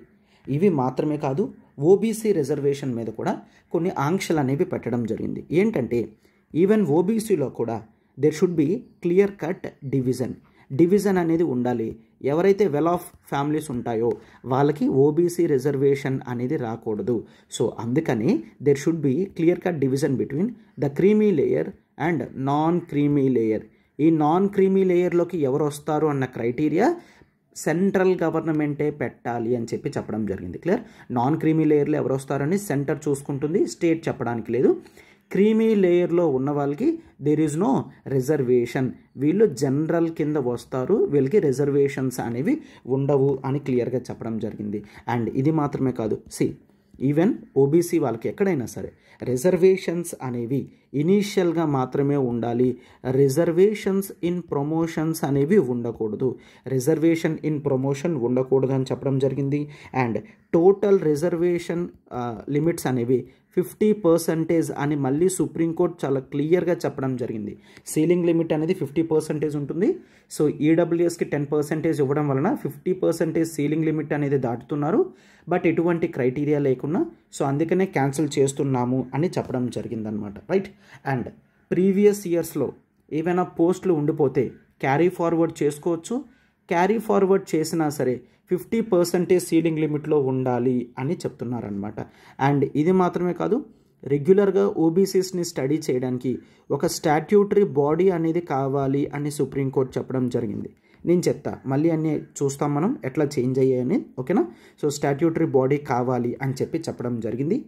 అయితే అండ్ వీళ్ళ గురించి స్టడీ చేయడానికి ఇంకా కమిషన్స్ అనేవి కావాలి. దట్ ఈస్ ఈ creamy layers, non creamy layer decide చేయడానికి ఇట్లా వీటన్నిటికీ అని ది ఇందిరాస్ అనే జడ్జిమెంట్లో సుప్రీంకోర్టు చాలా క్లియర్గా చెప్పడం జరిగింది. ఓకేనా? రైట్. అయితే గవర్నమెంట్ వెంటనే దానికి తగ్గట్టుగా who comes under non creamy layer అని చూడడానికి రామ్ నందన్ కమిటీ అనేది ఎస్టాబ్లిష్ చేయడం జరిగింది. ఏంటా committee? Ram Nandan committee. Important. Ram Nandan committee non creamy layer క్రైటీరియాని డిసైడ్ చేయడానికి పెట్టడం జరిగిందనమాట. అండ్ గవర్నమెంట్ చెప్పింది కదా ప్రమోషన్స్, రిజర్వేషన్స్ ఇన్ ప్రమోషన్స్ వద్దు అని. అయితే గుర్తుంచుకోండి, ఎస్సీస్కి, ఎస్టీస్కి ఈవెన్ రిజర్వేషన్స్ ఇన్ ప్రమోషన్స్ కూడా ఇంపార్టెంట్ అని చెప్తూ కాన్స్టిట్యూషనల్ అమెండ్మెంట్ చేసి పెట్టడం జరిగింది. ఓకే, ఓబీసీస్కి అయితే మాత్రం రిజర్వేషన్స్ ఇన్ ప్రమోషన్స్ ఇవ్వము అని చెప్పి చెప్పడం జరిగిందనమాట. ఎస్సీ ఎస్టీస్ హిస్టారికల్గా ఎప్పటి నుంచో ప్రాబ్లమ్స్ ఫేస్ చేస్తున్నారు. సో వాళ్ళకైతే ఆపలేము. ఓబీసీస్కి రిజర్వేషన్స్ ఇన్ ప్రమోషన్స్ ఇవ్వము అని చెప్పడం జరిగింది. అండ్ ఈ 50% సీలింగ్ లిమిట్ని యాక్సెప్ట్ చేస్తూ ఉండడం జరిగింది. అండ్ ఇది మాత్రమే కాకుండా they also brought the statutory body అనేది చెప్పారు కదా. Yes, and this is the first time the government has come. This is the national commission for backward classes అనే స్టాట్యూటరీ బాడీ యాక్ట్తో 1993లో ఎన్సిబిసి కమిషన్ అనేది పెట్టడం జరిగింది. ఎస్, ఈవెన్ ఈ బాడీయే 2018లో కాన్స్టిట్యూషనల్ బాడీ అయ్యింది అండర్ ఆర్టికల్ 338B. క్లియర్? ఈరోజు national commission for backward classes అనేది ఒక కాన్స్టిట్యూషనల్ బాడీ. కాన్స్టిట్యూషనల్ స్టేటస్ అనేది 2018లో వచ్చింది. బట్ 1993లో మాత్రం ఎన్సిబిసి అనేది ఒక స్టాట్యూటరీ యాక్ట్ చట్టంతో వచ్చిందనమాట. క్లియర్? సో ఈ విధంగా సుప్రీంకోర్టు ఇచ్చిన ప్రొవిజన్స్ని యాక్సెప్ట్ చేస్తూ వెళ్ళడం అనేది జరిగింది. అండ్ ఇంకా కరెంట్ అఫైర్స్లో ఇంకా ఫార్వర్డ్లో చూసుకున్నట్లయితే yes, that is even we have seen మనకి 10% ఈడబ్ల్యూఎస్ రిజర్వేషన్స్ కూడా తర్వాత యాడ్ చేయడం జరిగింది. అవునా? So that is the 10% reservation ఎట్లా యాడ్ చేశారు ఈసారి? Yes, so central government 103 constitutional amendment act. Clear? So 103 constitutional amendment act అనేది 2019లో తీసుకొని రావడం జరిగింది.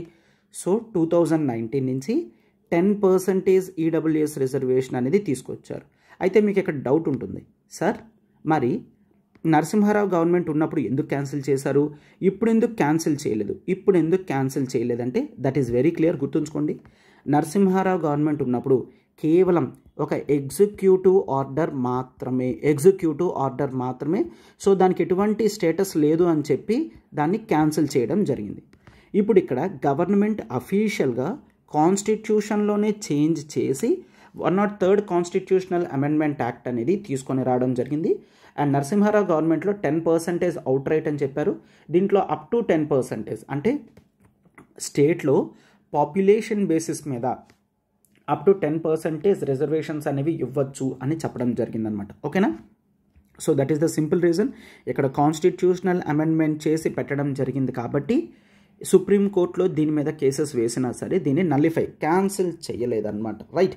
ఎస్, అయితే మరొక ఇంపార్టెంట్ థింగ్ అనేది ఉంది. అదేంటి అంటే రైట్, సో చాలామందికి ఇది డౌట్ వస్తుంది. తమిళనాడులో దెర్ ఈజ్ అన్ అఫీషియల్ 69%. అయితే ఎందుకు తమిళనాడులో 69% ఉంది? ఈడబ్ల్యూ అంటే ఈవెన్ మనం ఇందిరాసాని జడ్జిమెంట్ ప్రకారం 50% రిజర్వేషన్ చెప్పారు కదా, అండ్ 2019 తర్వాత మాత్రమే ఆ 50% సీలింగ్ లిమిట్ అనేది క్రాస్ చేయడం జరిగింది, రైట్? ఒక్కసారి. సో తమిళనాడులో వేరియస్ ఇష్యూస్ వలన స్టేట్ 69% రిజర్వేషన్ తీసుకొని రావడం జరిగింది. అయితే దీంట్లో సుప్రీంకోర్టు వెళ్తే ఈ తమిళనాడు ఇచ్చే 69% రిజర్వేషన్ని క్యాన్సిల్ చేస్తారు. సో తమిళనాడు గవర్నమెంట్ ఏం చేసింది అంటే పార్లమెంట్తో మాట్లాడి పార్లమెంట్లో దీన్ని ఒక యాక్ట్ కింద చేసి 9th షెడ్యూల్లో పెట్టడం జరిగింది. ఓకేనా, 9th షెడ్యూల్. సో అయితే what is this 9th schedule? నేను ఆల్రెడీ ఎర్లియర్ క్లాసెస్ చెప్పాను. ఏ చట్టాలైనా సరే 9th షెడ్యూల్లో పెడితే సుప్రీంకోర్టు ఈ చట్టాలను టచ్ చేయకూడదు. క్లియర్? సుప్రీంకోర్టు ఆ చట్టాలను టచ్ చేయకూడదు, అవి 9th షెడ్యూల్లో ఉంటాయన్నమాట. బట్ ఒకటి సుప్రీంకోర్టు క్లియర్గా చెప్పడం జరిగింది, ఓకే 9th షెడ్యూల్లో ఉన్నవి మేము టచ్ చెయ్యము. బట్ ఒకవేళ 9th షెడ్యూల్లో ఏమైనా బేసిక్ స్ట్రక్చర్ ఆఫ్ ది కాన్స్టిట్యూషన్కి ఎగెయిన్స్ట్గా ఉంటే మాత్రం 9th షెడ్యూల్లో ఉన్నా సరే వాటిని నల్లిఫై చేస్తామని సుప్రీంకోర్టు చెప్పడం జరిగింది. బట్ తమిళనాడు రిజర్వేషన్ అనేది బేసిక్ స్ట్రక్చర్ ఆఫ్ ఇండియన్ కాన్స్టిట్యూషన్లో భాగంగా కాదు. సో సుప్రీంకోర్టు టచ్ చెయ్యలేదు. సో ఇక్కడ మీరు చూసుకుంటే the 76th constitutional amendment act చేసి 1994లో తమిళనాడు రిజర్వేషన్ యాక్ట్ అని చెప్పి పార్లమెంట్ 9th షెడ్యూల్లో తమిళనాడుకి 69% రిజర్వేషన్ ఉంటుంది అండ్ సుప్రీంకోర్టు దీంట్లో జోక్యం చేసుకోకూడదు అని క్లియర్గా చెప్పడం జరిగిందనమాట. అందుకే తమిళనాడులో 69% రిజర్వేషన్స్ అనేవి చూస్తాం. ఓకేనా, ఈ రిజర్వేషన్స్ కాన్సెప్ట్ అంతా కూడా క్లియర్గా అర్థమైందని నేను అనుకుంటున్నాను. And now it is the time we need to discuss the further articles, that is article 17. So most important articles 14, 15, 16 అనేది కంప్లీట్ అయిపోయాయి. అండ్ ఇంపార్టెంట్ కేస్ లాస్ కూడా మనం డిస్కస్ చేసుకున్నాం. ఈ అమెండ్మెంట్స్ గుర్తుంచుకోవాలి, ఎప్పుడు జరిగింది ఎప్పుడు వచ్చింది అంతా కూడా గుర్తుంచుకోవాలన్నమాట. And article 17 is regarding abolition of untouchability. Clear? So untouchability అనేది ఎవరు గుర్తుంచుకోండి, రిజర్వేషన్స్ అనేవి స్టేట్ ఇస్తుంది అంతే తప్ప ఒక ప్రైవేట్ సెక్టర్ రిజర్వేషన్ ఇవ్వట్లేదు అని చెప్పి కోర్టులో కేసు వేయలేం. ఓకేనా? బట్ ఆర్టికల్ 17 మాత్రం అబోలిషన్ ఆఫ్ అన్టచబిలిటీ మాత్రం బోత్ గవర్నమెంట్ అయినా ప్రైవేట్ పర్సన్స్ అయినా ఎవరు అన్టచబిలిటీ అనేది ప్రాక్టీస్ చెయ్యకూడదు. ఓకేనా? ఎస్. అయితే ఈ ఆర్టికల్ 17ని ఎన్ఫోర్స్మెంట్లోకి తీసుకొని రావడానికి గవర్నమెంట్ ఆఫ్ ఇండియా కొన్ని యాక్ట్స్ అనేవి చేసింది. దట్ ఈజ్ 1955లో it has brought the protection of civil rights.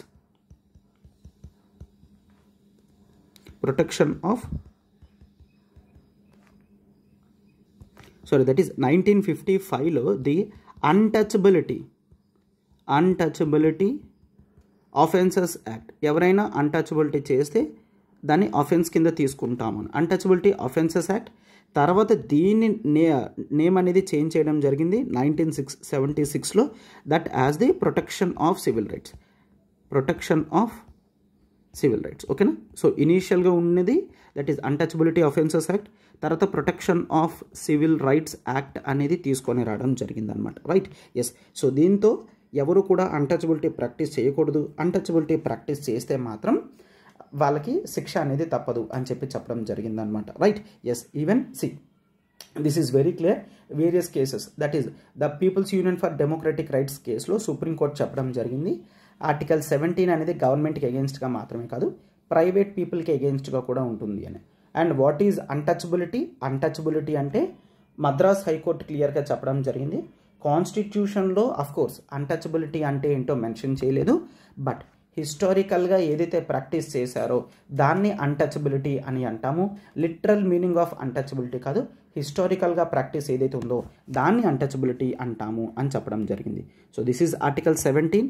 And next it is article 18. Article 18 అనేది abolition of titles.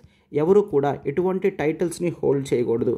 For example British టైంలో ముందు కానీ రాజా, రాజాదిరాజా, మహారాజా, రాజా బహదూర్, సో ఇట్లాంటి టైటిల్స్ అనేవి ఉండేవి. ఈ టైటిల్స్ అనేవి ఈక్వాలిటీ స్టేటస్కి ఎగెన్స్ట్గా ఉంటాయన్నమాట. రైట్, అర్థమైందా? సో ఈక్వాలిటీని దెబ్బతీసే విధంగా ఉన్న టైటిల్స్ అనేవి ఉండకూడదు. ఎందుకంటే ఆర్టికల్ 14 ప్రకారం అండ్ ఆర్టికల్ 14 to 18 కూడా రైట్ టు ఈక్వాలిటీ గురించి కదా. సో అందుకని టైటిల్స్ అనేవి ఉండకూడదు అని చెప్తున్నారు. బట్ దీంట్లో కొన్ని ఎక్సెప్షన్స్ అనేవి చెప్పడం జరిగింది. దట్ ఈజ్ మిలిటరీ టైటిల్స్ ఏవైతే ఇస్తారో అవి జనరల్ రెగ్యులర్ టైటిల్స్ కింద రావు. సో మిలిటరీ టైటిల్స్ కానీ అకాడమిక్ టైటిల్స్ కానీ అవన్నీ కూడా వాళ్ళ అచీవ్మెంట్ బేసిస్ మీద తీసుకుంటారు. ఫర్ ఎగ్జాంపుల్, ఒక వ్యక్తి ఐఏఎస్ అయ్యాడు, ఆర్ చార్టెడ్ అకౌంటెంట్ అయ్యారు, ఆర్ డాక్టర్ అయ్యారు. సో ఇవన్నీ కూడా ఆ వ్యక్తి కష్టపడడంతో వచ్చాయి, అవి టైటిల్స్ కావు. అలానే మిలిటరీ టైటిల్స్ కూడా ఆ వ్యక్తి కష్టపడడంతో వచ్చాయి. సో అందుకని ఈ మిలిటరీ టైటిల్స్ కానీ అకాడమిక్ టైటిల్స్ కానీ ఇవన్నీ కూడా ఉంటాయన్నమాట. అండ్ ఇది మాత్రమే కాదు, ఈ యాక్ట్ ఆల్సో ప్రొహిబిట్స్ ఒక ఇండియన్ వ్యక్తి ఫారెన్ కంట్రీ ఇచ్చే టైటిల్స్ కూడా తీసుకోకూడదు. ఫారెన్ కంట్రీ ఇచ్చే టైటిల్స్ కూడా తీసుకోకూడదు. ఒకవేళ ఫారెన్ కంట్రీ ఇచ్చే టైటిల్స్ తీసుకోవాలి అంటే ప్రెసిడెంట్ ఆఫ్ ఇండియా పర్మిషన్ అనేది మనకి ఉండాలి అనేవి కొన్ని ప్రొవిజన్స్ అనేవి ఉంటాయన్నమాట. Right, yes. అయితే మనకి స్టేట్ పద్మ అవార్డ్స్ అనేవి మెన్షన్ చేస్తుంది, అవునా? పద్మ అవార్డ్స్ అనేవి ఇస్తారు. పద్మశ్రీ, పద్మభూషణ్, పద్మవిభూషణ్ అనే అవార్డ్స్ ఇవ్వడం జరుగుతుంది. అయితే ఈ పద్మ అవార్డ్స్లో కూడా మనం వీటిని టైటిల్స్ కింద తీసుకోకూడదు అని చెప్పి సుప్రీంకోర్టు క్లియర్గా కొన్ని కేసెస్లో చెప్పడం అనేది జరిగింది. అయితే ఈవెన్ ఈ పద్మ అవార్డ్స్ మీద చాలాసార్లు క్వశ్చన్స్ అనేవి వచ్చాయి. That is the Padma awards అనేవి 1954లో స్టార్ట్ చేశారు. ఓకేనా, 1954లో పద్మ అవార్డ్స్ అనేవి స్టార్ట్ చేశారు. అయితే డ్యూరింగ్ దట్ 1977 వరకు కంటిన్యూ అయ్యాయి. 1977లో ది జనతా గవర్నమెంట్ వచ్చిన తర్వాత దీన్ని కొంతవరకు ఆపేయడం జరిగిందనమాట. తర్వాత మళ్ళీ 1980లో మళ్ళీ రీస్టార్ట్ చేశారు. అండ్ ఇప్పటికీ కూడా మనకి పద్మ అవార్డ్స్ అనేవి కంటిన్యూస్గా మనం చూస్తున్నాం. అయితే గుర్తుంచుకోండి, పద్మ అవార్డ్స్ అనేవి దట్ ఈస్ 1954 నుంచి ఉన్నాయి, ఎక్సెప్ట్ ది 1978లో లేదు, 1979లో లేదు, అండ్ 1993 నుంచి 97 కేవలం ఈ టైం స్కేల్స్లో మాత్రమే లేదు. మిగతా అంతా కూడా మనకి పద్మ అవార్డ్స్ అనేవి ఉన్నాయని గుర్తుంచుకోండి. Clear? So 14, 15, 16, 17, 18 right to equality articles 14 to 18 వరకు అన్నీ కూడా క్లియర్గా డిస్కస్ చేసుకున్నాం. అండ్ ఇప్పుడు మనం ఆర్టికల్ 18 కంప్లీట్ అయిన తర్వాత now it is the article 19. అయితే ఆర్టికల్ 19 నుంచి మనం రైట్ టు ఫ్రీడమ్ అన్నదంతా చూస్తాం. Article 19 to article 22. అయితే ఆర్టికల్ 19లో 6 రైట్స్ అనేవి మెన్షన్ చేయడం జరిగింది. ఈ 6 రైట్స్ కూడా మీరు గుర్తుంచుకోవాలి. That is freedom of speech and expression. So ఏదైనా చెప్పే స్వాతంత్ర్యం అనేది ఉండాలి. And right to assembly without any arms and peacefully, అంటే ఎవరికి ఏ హాని చేయకుండా ఎక్కడైనా ఎవరైనా అసెంబుల్ కాగలరు, గుమికూడగలరు. And right to form associations అనేవి చూస్తాం. Right to move freely throughout territory of India. So ఇండియాలో ఎక్కడైనా సరే మనం మూవ్ అవ్వగలం, ఫ్రీడమ్ ఆఫ్ మూమెంట్ అని అంటాం. అండ్ ఫ్రీడమ్ ఆఫ్ రెసిడెన్స్, ఇండియాలో ఎక్కడైనా సరే మనం హౌస్ కన్స్ట్రక్షన్ చేసుకొని ఉండగలం. And right to acquire property అనేది చూస్తాము. And freedom of profession unless otherwise, అంటే ఇల్లీగల్ కానీ ఏ ప్రొఫెషన్ అయినా సరే కొన్ని రెగ్యులేషన్స్తో మనం దాన్ని ఫాలో చేయగలము, పాటించుకోగలము. Right, yes. సో ఇవన్నీ కూడా ఆర్టికల్ 19లో 6 రైట్స్ని మెన్షన్ చేయడం అనేది జరిగింది. అయితే ఇక్కడ ప్రతి ఫ్రీడమ్ కూడా అన్లిమిటెడ్ రైట్ అనేది ఇస్తే చాలా వర్స్గా ఉంటుంది. అందుకని కొన్ని రీజనబుల్ రెస్ట్రిక్షన్స్ అనేవి పెట్టడం జరిగింది.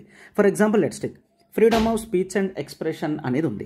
ఈ freedom of speech and expression ఏదైతే ఉందో విచ్చలవిడిగా యూజ్ చేస్తే వేరే వాళ్ళని తిట్టడం కూడా freedom of speech and expression కింద వస్తుంది, అవునా? సో అందుకనే కొన్ని రీజనబుల్ రెస్ట్రిక్షన్స్ అనేవి పెట్టడం జరిగింది. ఆ రీజనబుల్ రెస్ట్రిక్షన్స్ ఉన్నామా, that is freedom of speech and ఎక్స్ప్రెషన్లో that is the sovereignty. So India యొక్క సార్వభౌమత్వాన్ని మనం ఎదిరించకూడదు. క్లియర్? సావర్నిటీకి ఎగెయిన్స్ట్గా మనం మాట్లాడకూడదు. అండ్ ఇంటిగ్రిటీ, ఇండియా యొక్క సమగ్రతను ఇబ్బంది పెట్టే విధంగా, దెబ్బతీసే విధంగా మనం మాట్లాడకూడదు. అంటే మన freedom of speech and expression అనేది సావర్నిటీ అండ్ ఇంటిగ్రిటీకి ఎగెయిన్స్ట్గా ఉండకూడదు. అయితే ఇది స్టార్టింగ్ నుండి లేదు, మనకి 16th కాన్స్టిట్యూషనల్ అమెండ్మెంట్ యాక్ట్తో 1963లో యాడ్ చేయడం జరిగింది. అంటే కాన్స్టిట్యూషనల్ అమెండ్మెంట్ యాడ్ చేసినప్పుడు సావర్నిటీ అండ్ ఇంటిగ్రిటీ అనేది పెట్టాం, రైట్? ఎస్. అండ్ ఇది మాత్రమే కాదు, security of the state information అనేది బయట పెట్టకూడదు. Security of the state, for example police డిపార్ట్మెంట్లో పనిచేస్తున్నప్పుడు స్టేట్ యొక్క క్రూషియల్ ఇన్ఫర్మేషన్ నాకు తెలిస్తే freedom of speech and expression అని చెప్పి అది బయట పెట్టకూడదు. సెక్యూరిటీ ఆఫ్ స్టేట్ అనేది డ్యామేజ్ అవుతుంది. అండ్ ఇది మాత్రమే కాదు, ఫారెన్ స్టేట్స్తో ఫ్రెండ్లీ రిలేషన్స్ మెయింటైన్ చేయాలి. ఆ ఫ్రెండ్లీ రిలేషన్స్ పాడయ్యే విధంగా freedom of speech and expression అనేది ఉండకూడదు. ఇది కూడా మనకి ఫస్ట్ నుంచి లేదు. ఫస్ట్ కాన్స్టిట్యూషనల్ అమెండ్మెంట్ యాక్ట్ 1951లో దీన్ని యాడ్ చేశారనమాట. ఓకేనా? ఫారెన్ స్టేట్స్తో ఫ్రెండ్లీ రిలేషన్స్ మెయింటైన్ చేసే విధంగా ఉండాలి. దానికి ఎగెయిన్స్ట్గా freedom of speech and expression అనేది ఉండకూడదు. అండ్ ఇది మాత్రమే కాదు, పబ్లిక్ ఆర్డర్ని డ్యామేజ్ చేసే విధంగా కూడా freedom of speech and expression, for example మత విద్వేషాలు లాంటివి రెచ్చగొట్టకూడదు. అండ్ ఈ పబ్లిక్ ఆర్డర్ కూడా ఫస్ట్ కాన్స్టిట్యూషనల్ అమెండ్మెంట్ యాక్ట్ 1951 అనేది మనం చూస్తాం. అండ్ ఇది మాత్రమే కాదు, we also see that is ఎదుటి వ్యక్తి యొక్క డీసెన్సీ తీసే విధంగా కానీ ఆర్ మొరాలిటీకి ఎగెయిన్స్ట్గా freedom of speech and expression use చేయకూడదు. అండ్ ఇది మాత్రమే కాదు, we also see the contempt of court అంటే ఏంటి? కోర్ట్ ఏదైనా ఆర్డర్ వేస్తే దాన్ని ఇండియాలో ఉన్న వాళ్ళందరూ కూడా పాటించాలి. దానికి ఎగెయిన్స్ట్గా వెళ్తే కంటెంప్ట్ ఆఫ్ కోర్ట్ అంటే కోర్టు ఒక తీర్పు ఇచ్చింది అనుకోండి, కోర్టుకి ఏమీ తెలియదు, అట్లాగా మనం ఏమీ మాట్లాడకూడదు అనమాట. అలా మాట్లాడితే కంటెంప్ట్ ఆఫ్ కోర్ట్ అవుతుంది. అండ్ వేరే వ్యక్తిని దూషించకూడదు. డిఫమేషన్ అనేది ఎక్సెప్షన్, అంటే freedom of speech and expression ఉంది అని చెప్పి వేరే వాళ్ళను నువ్వు తిట్టకూడదు అనమాట. అండ్ ఇది మాత్రమే కాదు, అఫెన్స్ చేసే విధంగా రెచ్చగొట్టకూడదు. ఈ అఫెన్స్ చేసే విధంగా రెచ్చగొట్టకూడదు అనేది కూడా ఫస్ట్ కాన్స్టిట్యూషనల్ అమెండ్మెంట్ యాక్ట్ 1951లో పెట్టాం. అంటే కొంతమందిని రెచ్చగొట్టి వేరే వాళ్ళ మీద ఎగెయిన్స్ట్గా చెప్పి అట్లాంటప్పుడు కూడా freedom of speech and expression అని చెప్పి యూజ్ చేయకూడదు అనమాట. ఇవన్నీ కూడా important, most important. Freedom of speech and ఎక్స్ప్రెషన్కి ఎక్సెప్షన్స్ ఏవైతే ఉన్నాయో, that is sovereignty and integrity, 16th constitutional amendment, and మిగిలినవన్నీ కూడా ఫస్ట్ కాన్స్టిట్యూషనల్ అమెండ్మెంట్ యాక్ట్తో యాడ్ చేసినవి. But by default security of the state ముందు నుంచే ఉంది. అండ్ ది డీసెన్సీ కానీ, మొరాలిటీ కానీ, కంటెంప్ట్ ఆఫ్ కోర్ట్ కానీ, డిఫమేషన్ ముందు రెండు ఉన్నాయి. ఫస్ట్ కాన్స్టిట్యూషనల్ అమెండ్మెంట్లో మనకి ఫారెన్ స్టేట్స్తో ఫ్రెండ్లీ రిలేషన్స్ మెయింటైన్ చేయాలి. పబ్లిక్ ఆర్డర్ కానీ and offence, incitement of offence అనేది కూడా ఫస్ట్ కాన్స్టిట్యూషనల్ అమెండ్మెంట్తో యాడ్ చేయడం జరిగిందనమాట. ఓకేనా? ఎస్. అండ్ అలానే చాలా ఫ్రీగా ఎక్కడైనా సరే అసెంబుల్ అవ్వచ్చు. బట్ ఇక్కడ కూడా కొన్ని ఎక్సెప్షన్స్ అనేవి ఉన్నాయి. ఆ ఎక్సెప్షన్స్ ఏంటి అంటే same, that is sovereignty and integrity. So sovereignty and integrity దెబ్బతీసే విధంగా మనం అసెంబుల్ అనేది అవ్వకూడదు అనమాట. ఇది కూడా సేమ్ 16th కాన్స్టిట్యూషనల్ అమెండ్మెంట్తో ఇక్కడ కూడా యాడ్ చేశారనమాట, రైట్? అండ్ ఇది మాత్రమే కాదు, పబ్లిక్ ఆర్డర్కి, అంటే ఫర్ ఎగ్జాంపుల్ రోడ్డు మధ్యలో నేను మీటింగ్ పెట్టుకుంటాను ఎందుకంటే నాకు ఫ్రీడమ్ ఆఫ్ అసెంబ్లీ ఉంది అని చేయకూడదు. అండ్ రైట్ టు ఫార్మ్ అసోసియేషన్స్లో కూడా మనం చూస్తాము. ఎస్, ఇక్కడ కూడా రీజనబుల్ రెస్ట్రిక్షన్స్ ఉన్నాయి. That is same, that is the sovereignty and integrity of ఇండియాకి ఎగెయిన్స్ట్గా అసోసియేషన్స్ అనేవి పెట్టకూడదు. క్లియర్? ఎస్. అండ్ ఇది కూడా మనం 16th కాన్స్టిట్యూషనల్ అమెండ్మెంట్తో చూస్తాము. అండ్ ఇది కూడా అసోసియేషన్స్ అనేవి పబ్లిక్ ఆర్డర్కి ఎగెయిన్స్ట్గా పెట్టకూడదు. అంటే ఎస్, ఒక killers society, murderers society, no, అట్లాంటి అసోసియేషన్స్ అనేవి పెట్టకూడదు. అండ్ ఇది మాత్రమే కాదు, మొరాలిటీకి ఎగెయిన్స్ట్గా ఉన్న అసోసియేషన్స్ కూడా పెట్టకూడదు అని క్లియర్గా చూస్తాం, right? And right to move freely, yes, ఇండియాలో ఎక్కడైనా సరే మనం మూవ్ అవ్వగలము. బట్ దీంట్లో కూడా కొన్ని రీజనబుల్ రిస్ట్రిక్షన్స్ అనేవి పెట్టడం జరిగింది. ఆ ఎక్సెప్షన్స్ ఏంటి అంటే, that is in the interest of, for example ఈ ఫ్రీడమ్ ఆఫ్ మూమెంట్ ఏదైతే ఉందో in the interest of general public. So general పబ్లిక్కి ఎగెయిన్స్ట్గా ఉంటే అప్పుడు ఎస్, మనం ఫ్రీడమ్ ఆఫ్ మూమెంట్ అనేది క్యాన్సిల్ చేస్తాం. For example let's take corona టైంలో ఎవరిని కూడా తిరగద్దు అన్నారు. అయితే ఎవరిని తిరగద్దు అంటే ఫ్రీడమ్ ఆఫ్ మూమెంట్కి ఎగెయిన్స్ట్గానే కదా. But that is for the welfare of general public. నువ్వు ఇష్టం వచ్చినట్టు తిరిగితే వైరస్ అనేది స్ప్రెడ్ అవుతుంది కాబట్టి. ఓకే, సో జనరల్ పబ్లిక్కి ఎగెయిన్స్ట్గా ఉంటే ఫ్రీడమ్ ఆఫ్ మూమెంట్ అనేది క్యాన్సిల్ చేయగలరు. అండ్ ఇది మాత్రమే కాదు, షెడ్యూల్డ్ ట్రైబ్స్ దగ్గర కూడా నువ్వు ఇష్టం వచ్చినట్టు వెళ్ళి వాళ్ళ యొక్క అసెట్స్ని కొనడం లాంటివి చేయకూడదు. అంటే కొంతమంది షెడ్యూల్డ్ ట్రైబ్స్ వాళ్ళ ఏరియాస్లోకి బయట వాళ్ళని రానివ్వరు. సో అలాంటి ఏరియాస్కి నువ్వు వెళ్ళకూడదు. అఫ్కోర్స్ ఇండియాలో ఎక్కడైనా తిరుగు, బట్ జనరల్ పబ్లిక్కి ఎగెయిన్స్ట్గా ఉంటే యాక్సెప్ట్ చేయము. షెడ్యూల్డ్ ట్రైబ్స్ ఏరియాస్లో కూడా కొన్ని చోట్ల యాక్సెప్ట్ చేయము అని చెప్పి ఎక్సెప్షన్స్ అనేవి ఉన్నాయన్నమాట. Right, yes. And freedom of residence కూడా సేమ్ ఎగ్జాక్ట్గా జనరల్ పబ్లిక్కి షెడ్యూల్డ్ ట్రైబ్స్కి ఎగెయిన్స్ట్గా ఉండకూడదు.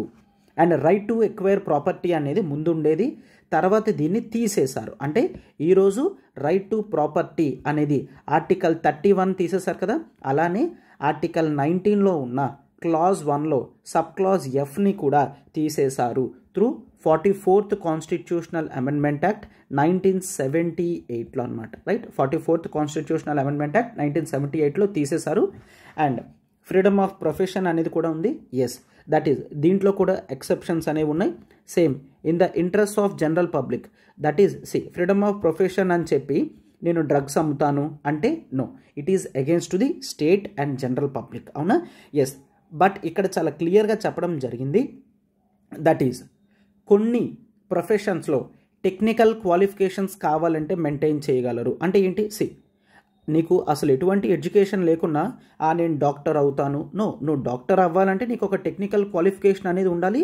అది అయిన తర్వాత మాత్రమే నువ్వు ఆ ప్రొఫెషన్ని ఫాలో అవ్వచ్చు. ఆ ప్రొఫెషన్ నువ్వు చేయకన్నా ఎవరు అడ్డుకోరు, బట్ ఆ ప్రొఫెషన్ ఫాలో అవ్వాలంటే టెక్నికల్ క్వాలిఫికేషన్ అనమాట. అది చూసి ఇది నా ఫండమెంటల్ రైట్స్కి ఎగెయిన్స్ట్గా ఉంది అని చెప్పకూడదు. క్లియర్? అండ్ ఇది మాత్రమే కాదు, స్టేట్ కావాలి అంటే కొన్ని బిజినెసెస్ అనేవి ఎక్స్క్లూజన్ అనేది చేయగలదు. అంటే సిటిజన్ ఎవరు కూడా చేయకూడదు. For example let's take atomic research ఉంది. అటామిక్ రీసెర్చ్ ఎవరూ చేయకూడదు, కేవలం గవర్నమెంట్ మాత్రమే చేస్తుంది అని కొన్ని ఎక్స్క్లూజన్స్ అనేవి మెయింటైన్ చేయగలదు. అవి ఇండియాకి చాలా ఇంపార్టెంట్ కదా. ఎస్. సో అందుకనే క్లియర్గా చెప్తున్నారు, అటువంటి ఎక్స్క్లూజన్స్ అనేవి స్టేట్ చెప్పగలదు. మోనోపోలీ అనేది కొన్ని బిజినెసెస్లో చేయగలదు. ఫర్ ఎగ్జాంపుల్ సెక్యూరిటీ ప్రొవైడ్ చేయడం, ఎస్, దట్ ఈస్ స్టేట్ బాధ్యత, స్టేట్ మాత్రమే చేస్తుంది. ప్రైవేట్ సెక్యూరిటీ ఇంటర్నల్గా కొంతవరకు మెయింటైన్ చేసుకోవచ్చు, బట్ ఓవరాల్ ఇండియా బార్డర్స్ని కాపాడడం కానీ అవన్నీ కూడా స్టేట్కి సంబంధించింది, ఇంకెవరు కూడా మధ్యలో ఇన్వాల్వ్ అవ్వడానికి లేదనమాట. రైట్, అర్థమైందా? సో ఈ విధంగా ఆర్టికల్ 19 అనేది మనకి 6 ఫండమెంటల్ రైట్స్తో ఉంటాయి. అయితే ఈ 6 ఫండమెంటల్ రైట్స్ కన్నా ఏవైతే ఎక్సెప్షన్స్ చెప్పానో ఆ ఎక్సెప్షన్స్ అనేవి మోస్ట్ ఇంపార్టెంట్. అండ్ వీటన్నిటిలో కూడా ఫ్రీడమ్ ఆఫ్ స్పీచ్ అండ్ ఎక్స్ప్రెషన్కి ఏదైతే ఉందో దీని యొక్క ఎక్సెప్షన్స్ అనేవి చాలా ఇంపార్టెంట్ అనమాట. Sovereignty, integrity, security of the state, foreign states relations damage అవ్వకుండా, public order, decency, morality and contempt of court అన్న ప్రొవిజన్స్ మీరు గుర్తుంచుకుంటే సరిపోతుంది. Right, yes. Defamation and offence. So మిగిలిన ఆర్టికల్ 19 క్లాజ్ 1లో ఉన్న మిగిలిన ప్రొవిజన్స్ కూడా కంప్లీట్ చేసాం. Right, yes. And now it is article 20. So article 20 అనేది protection in respect of conviction for offences అని చూస్తాం. కన్విక్షన్ ఫర్ అఫెన్సెస్ అంటే మిమ్మల్ని అన్యాయంగా స్టేట్ మిమ్మల్ని ఏ కేసులో కూడా ఇరికించలేదు. సో దానికి తగ్గట్టుగా కొన్ని ప్రొవిజన్స్ అనేవి మెయింటైన్ చేయడం జరిగింది. There is no ex post facto law. ఈ కాన్సెప్ట్స్ అన్నీ కూడా నేను క్లియర్గా ఎక్స్ప్లెయిన్ చేస్తున్నాను, సో దట్ అసలు మీరు మళ్ళీ బుక్ ఓపెన్ చేసి చేయాల్సిన అవసరం కూడా లేకుండా మనం చేస్తున్నాం. Right, yes. నో ఎక్స్పోస్ట్ ఫ్యాక్టోలా అని అంటాం. అంటే నువ్వు ఎవరి మీదైనా కేసు పెట్టు, బట్ ఆ కేసు కాల పరిమితి వరకు మాత్రమే పెట్టగలవు. ఫర్ ఎగ్జాంపుల్ లెట్స్ టేక్ ఒక సెక్షన్ అనేది ఉండేది 1951 నుంచి లెట్స్ టేక్ 2000 వరకు ఈ సెక్షన్ ఉంది. 2000లో ఈ సెక్షన్ అనేది తీసేశారు.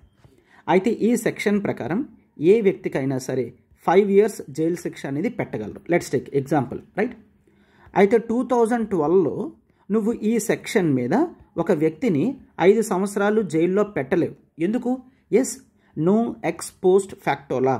కేవలం ఆ అఫెన్స్ జరిగేటప్పుడు ఆ సెక్షన్స్ ఉంటే మాత్రమే విధించగలవు. ఆ సెక్షన్స్ కాలపరిమితి ఒకవేళ అయిపోయింది, ఆపేశారంటే తర్వాత టైమ్స్లో నువ్వు విధించడానికి లేదు. దాన్ని నో ఎక్స్పోస్ట్ ఫ్యాక్టోలా కింద మనం చూస్తామన్నమాట. Right, yes. అండ్ ఇది మాత్రమే కాదు, there is no double jeopardy. Double jeopardy అంటే ఒకే కేసు మీద ఇద్దరు 2 సార్లు పనిష్మెంట్ అనేది వేయకూడదు అనమాట. For example let's take a అనే వ్యక్తి ఉన్నాడు. సో ఇతను ఒక అఫెన్స్ చేశాడు. అయితే ఈ అఫెన్స్ మీద లెట్స్ టేక్ హైకోర్టు ఒక జడ్జిమెంట్ ఇచ్చింది. హైకోర్టు లెట్స్ టేక్ ఈ వ్యక్తికి 3 ఇయర్స్ జైలు శిక్ష వేసింది. అయితే ఆ వ్యక్తి సుప్రీంకోర్టుకు వెళ్ళాడు. సుప్రీంకోర్టులో 3 ఇయర్స్ అవసరం లేదు, గో ఫర్ 2 ఇయర్స్ అని చెప్పింది అనుకోండి. It does not mean that first 3 years చేసి తర్వాత 2 సంవత్సరాలు 5 సంవత్సరాలు జైల్లో ఉండడానికి లేదు. ఎందుకంటే సేమ్ మిస్టేక్ మీద ఇద్దరు 2 రకాల పనిష్మెంట్లు అనేది ఇవ్వడానికి లేదు. క్లియర్? సో హైకోర్టు వచ్చింది క్యాన్సిల్ అయిపోతుంది. ఎందుకంటే హైకోర్టు కన్నా సుప్రీంకోర్టు పెద్దది కాబట్టి సుప్రీంకోర్టు ఇచ్చిన తీర్పు అనేది ఉంటుంది. ఓకేనా? అండ్ ఇది కూడా చూడండి. అయితే ఈ వ్యక్తి సుప్రీంకోర్టు ఇచ్చిన జడ్జిమెంట్ ఫాలో అవుతాడు. లెట్స్ టేక్ ఈ వ్యక్తి రైల్వే ఎంప్లాయీ అనుకోండి, రైల్వే. అయితే రైల్వే వాళ్ళు రెండోసారి మళ్ళా అదే పనిష్మెంట్ అనేది శిక్ష అనేది వేయకూడదు సేమ్ మిస్టేక్ మీద. అయితే రైల్వే వాళ్ళు శిక్ష వేస్తే కోర్ట్స్ వేయవు, కోర్ట్స్ వేస్తే రైల్వే అథారిటీ వాళ్ళు శిక్ష అనేది వేయరు. ఓకేనా? సో ఇద్దరిలో ఎవరో ఒక్కరు మాత్రమే వేస్తే దాన్ని నో డబుల్ జెపార్డీ అని అంటాం. లేదంటే ఈ వ్యక్తి చేసిన ఒక్క మిస్టేక్కి 2-3 సార్లు పనిష్మెంట్ అనేది తీసుకోవాల్సి వస్తుందన్నమాట. సో ఆ ప్రొవిజన్ కూడా నో డబుల్ జెపార్డీ కింద మనం చూస్తాము. And there is no self incrimination, అంటే ఏ వ్యక్తిని కూడా భయపెట్టి ఆ వ్యక్తిని ఒప్పించకూడదు అనమాట. ఎస్ నేనే చేశాను, నేనే ఆ తప్పు చేశాను అని చెప్పి బలవంతంగా ఒప్పించకూడదు. మనం ప్రూఫ్స్ చూపించి ఆ వ్యక్తి చేత నిజం బయటకు తెప్పించాలి తప్ప ఏ వ్యక్తిని కూడా తనకి ఎగెయిన్స్ట్గా కేసు అనేది ఇన్వాల్వ్ చేసే విధంగా పెట్టకూడదు. అంటే ఫోర్స్ చేసి తప్పు నేనే చేశానని ఒప్పించుకోవడం అట్లాంటివి చేయకూడదు. దాన్ని నో సెల్ఫ్ ఇన్క్రిమినేషన్ అని మనం అంటామన్నమాట. రైట్? ఎస్. సో ఈ ప్రొవిజన్స్ అన్నీ కూడా మోస్ట్ ఇంపార్టెంట్. మనం ఇవన్నీ కూడా కవర్ చేయడం జరిగింది. సో దిస్ ఈజ్ ఆర్టికల్ 20 అనమాట. అండ్ నెక్స్ట్ ఆర్టికల్ 20 తర్వాత one of the most important articles in the Indian constitution, that is article 21. So article 21 అనేది చూస్తే మీరు బేసిక్గా ఆర్టికల్ 21ని ఫ్రీడమ్ ఆఫ్ లైఫ్ అని అంటారు. బట్ కాన్స్టిట్యూషన్లో దాన్ని ఇట్లా రాశారు: no person shall be deprived of his or her life or personal liberty except according to, this is important, procedure established by law. దీని మీద మనం డిస్కషన్ చేస్తాము. ఇంపార్టెంట్ కేస్ లాస్ కూడా డిస్కస్ చేద్దాం. ఓకేనా? అంటే ఏ వ్యక్తిని కూడా తన లైఫ్ నుంచి కానీ పర్సనల్ లిబర్టీ, పర్సనల్ ఫ్రీడమ్ నుంచి కానీ డిప్రైవ్, వేరు చేయకూడదు. ఎక్సెప్ట్ ప్రొసీజర్ ఎస్టాబ్లిష్డ్ బై లా అంటే ఏంటి? ఫర్ ఎగ్జాంపుల్ ఒక వ్యక్తి తప్పు చేస్తే కోర్టు 3 ఇయర్స్ జైలు శిక్ష వేసింది. సో జైల్లో పెడితే అతని యొక్క పర్సనల్ లిబర్టీ అనేది పోతుంది కదా. అయితే అతని యొక్క ఫండమెంటల్ రైట్కి ఎగెయిన్స్ట్గా ఉంది కదా. బట్ ఆ వ్యక్తి తప్పు చేశాడు. సో అందుకని కోర్టు ఏంటి, ఒక లా ప్రకారం, ప్రొసీజర్ ఎస్టాబ్లిష్డ్ బై లా ప్రకారం ఈ విధంగా ఆ వ్యక్తి ఆఫెన్స్ చేశాడు కాబట్టి 3 సంవత్సరాలు జైల్లో ఉంటాడు అని చెప్తుంది. అంటే అర్థమవుతుందా? That is very simple. ఒక వ్యక్తి యొక్క లైఫ్ తీయాలనుకున్నా, అతని యొక్క పర్సనల్ ఫ్రీడమ్ ఆపాలి అనుకున్నా సరే కేవలం చట్ట ప్రకారం మాత్రమే జరగాలి. దాన్ని ప్రొసీజర్ ఎస్టాబ్లిష్డ్ బై లా అని అంటాం. అయితే ఈ concept of procedure established by లా అనేది మనం జపనీస్ కాన్స్టిట్యూషన్ నుంచి నేర్చుకోవడం జరిగింది. క్లియర్? జపనీస్ కాన్స్టిట్యూషన్ నుంచి మనం బారో చేసుకుని ఇండియన్ కాన్స్టిట్యూషన్లో యాడ్ చేసుకున్నాం. అయితే ఈ ప్రొసీజర్ ఎస్టాబ్లిష్డ్ బై లాలో కొంత మిస్టేక్ అనేది ఉందన్నమాట. అంటే కొంత నారోయిస్టిక్ ఇంటర్ప్రిటేషన్ అనేది ఉంటుంది. అదేంటో నేను ఇప్పుడు మీకు క్లియర్గా ఎక్స్ప్లెయిన్ చేస్తాను, ఒక్కసారి చూడండి. దట్ ఈస్ ఈ ప్రొసీజర్ ఎస్టాబ్లిష్డ్ బై లా అనేది మీకు అర్థమైంది కదా as of now. Okay, that is in 1950 there is one famous case, that is AK Gopalan case. AK Gopalan case. అయితే ఈ AK Gopalan కేసులో సుప్రీంకోర్టు నారోయిస్టిక్ ఇంటర్ప్రిటేషన్ తీసుకుంది. ప్రొసీజర్ ఎస్టాబ్లిష్డ్ బై లా అంటే కేవలం ఆర్బిట్రరీ యాక్షన్ ఆఫ్ ఎగ్జిక్యూటివ్ మాత్రమే దీంట్లోకి వస్తుంది. నేను చెప్తాను. ఆర్బిట్రరీ యాక్షన్ ఆఫ్ ఎగ్జిక్యూటివ్ మాత్రమే వస్తుంది. ఆర్బిట్రరీ యాక్షన్ ఆఫ్ లెజిస్లేచర్ అనేది రాదు. అంటే ఏంటి సార్ అంటే, ఫర్ ఎగ్జాంపుల్ జనరల్గా ఒక వ్యక్తిని అరెస్ట్ చేశారు. అయితే ఆ వ్యక్తిని అరెస్ట్ చేసేటప్పుడు చాలా జాగ్రత్తగా తీసుకొని వెళ్ళాలి. అతని డిగ్నిటీ అనేది డ్యామేజ్ కాకుండా చేయాలి.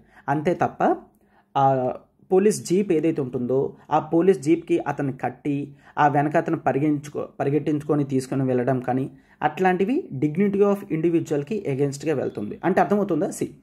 ప్రొసీజర్ ఎస్టాబ్లిష్డ్ బై లా ప్రకారం ఏంటి, కోర్టు అరెస్ట్ చేయమంది, అరెస్ట్ చేయాలి అంతే. నువ్వు జాగ్రత్తగా తీసుకెళ్ళి జైల్లో పెట్టాల్సిన అవసరం ఉంటుంది అంతే తప్ప ఆ వ్యక్తిని ఇట్లాగా నీకు ఎగ్జిక్యూటివ్ అంటే ఇప్పుడు ఎవరు? చట్టాలను ఇంప్లిమెంట్ చేసేవారు. సో కోర్టు ఆర్డర్ వేస్తే అక్కడ ఇంప్లిమెంట్ చేస్తుంది ఎవరు? పోలీస్ వాళ్ళు. అయితే పోలీస్ వాళ్ళు ఆర్బిట్రరీ యాక్షన్, వాళ్ళకి నచ్చినట్లుగా, అంటే ఈ వ్యక్తిని కొడుతూ తీసుకొని వెళ్ళడం కానీ, జీప్ వెనకాతన కట్టి తీసుకొని వెళ్ళడం కానీ, ఆరు పరిగెత్తేస్తూ తీసుకెళ్ళడం కానీ, ఇట్లాంటి ఆర్బిట్రరీ యాక్షన్స్ అనేవి చెయ్యకూడదు. ఓకేనా? అంటే ఆర్టికల్ 21లో కేవలం ఈ ప్రొటెక్షన్ మాత్రమే ఉంది.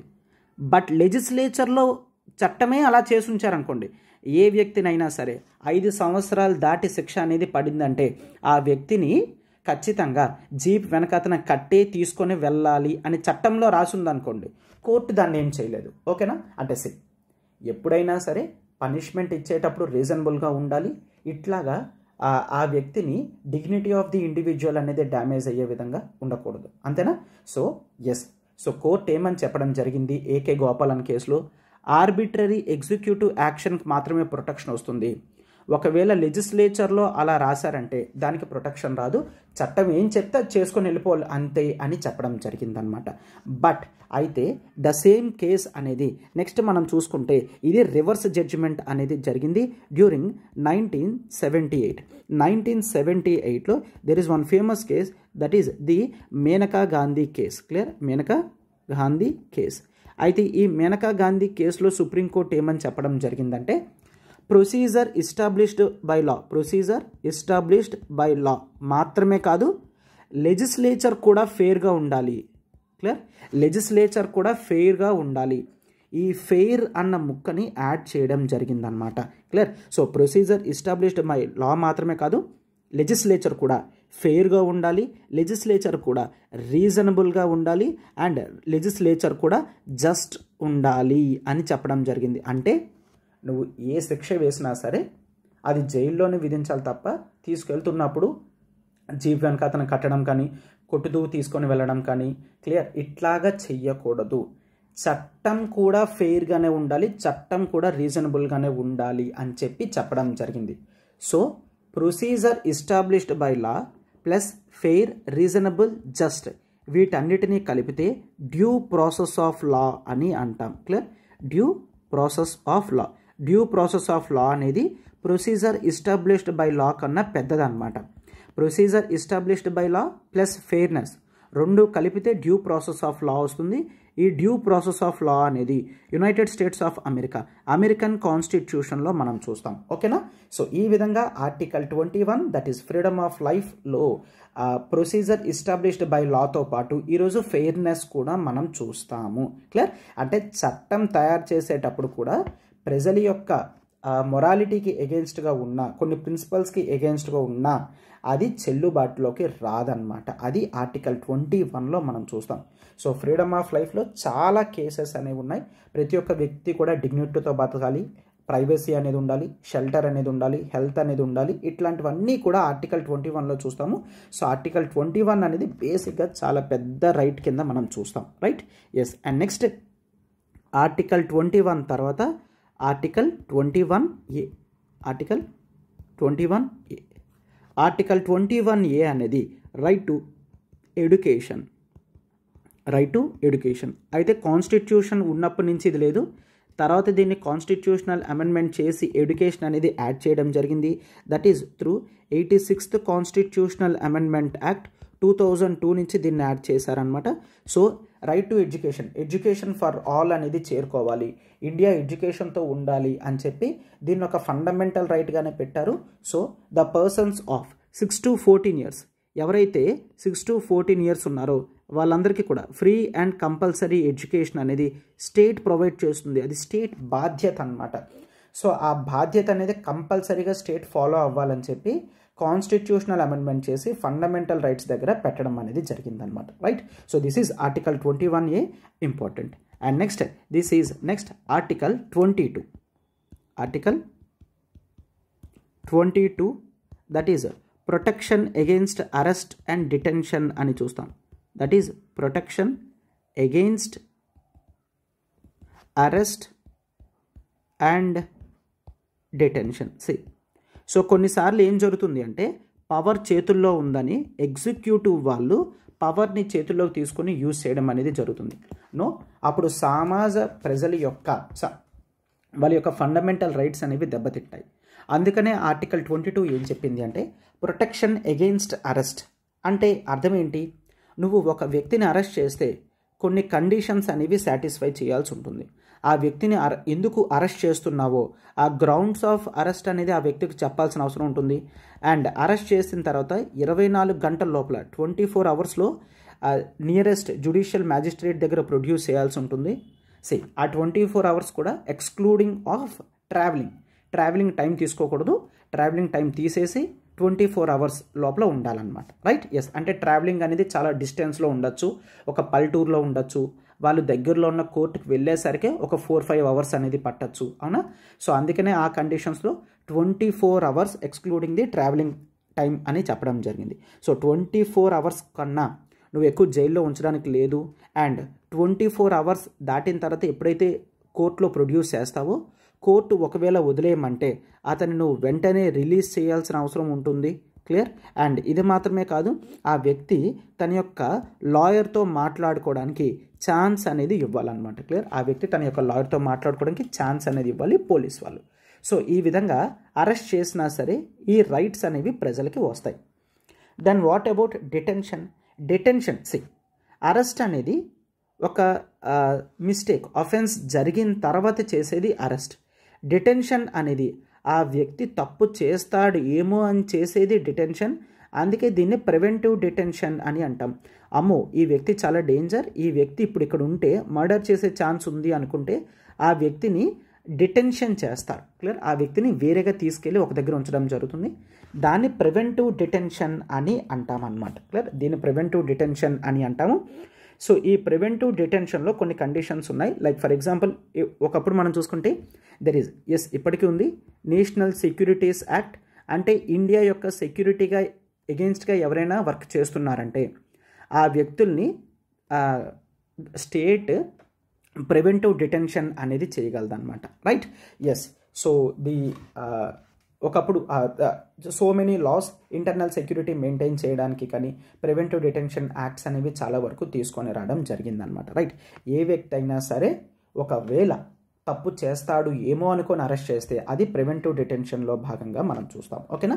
సో ఆర్టికల్ 19 నుంచి ఆర్టికల్ 22 వరకు ఫ్రీడమ్ అనేది చూస్తాము. ఈ ఫ్రీడమ్ అనేది వేరియస్ రైట్స్లో ఎలా ఉంది అనేది మనం కంప్లీట్ చేస్తాం. ఓకేనా? So article 19 right to freedom, 19 6 rights అనేవి ఉన్నాయి. 20 conviction for offences, 21 freedom of life and personal liberty, procedure established by law, due process of లాకి డిఫరెన్స్ అనేది చెప్పాను. Most important article 21A right to education అనేది చూసాము. And article 22 protection against arrest and detention అనేది మనం చూసాం. Right?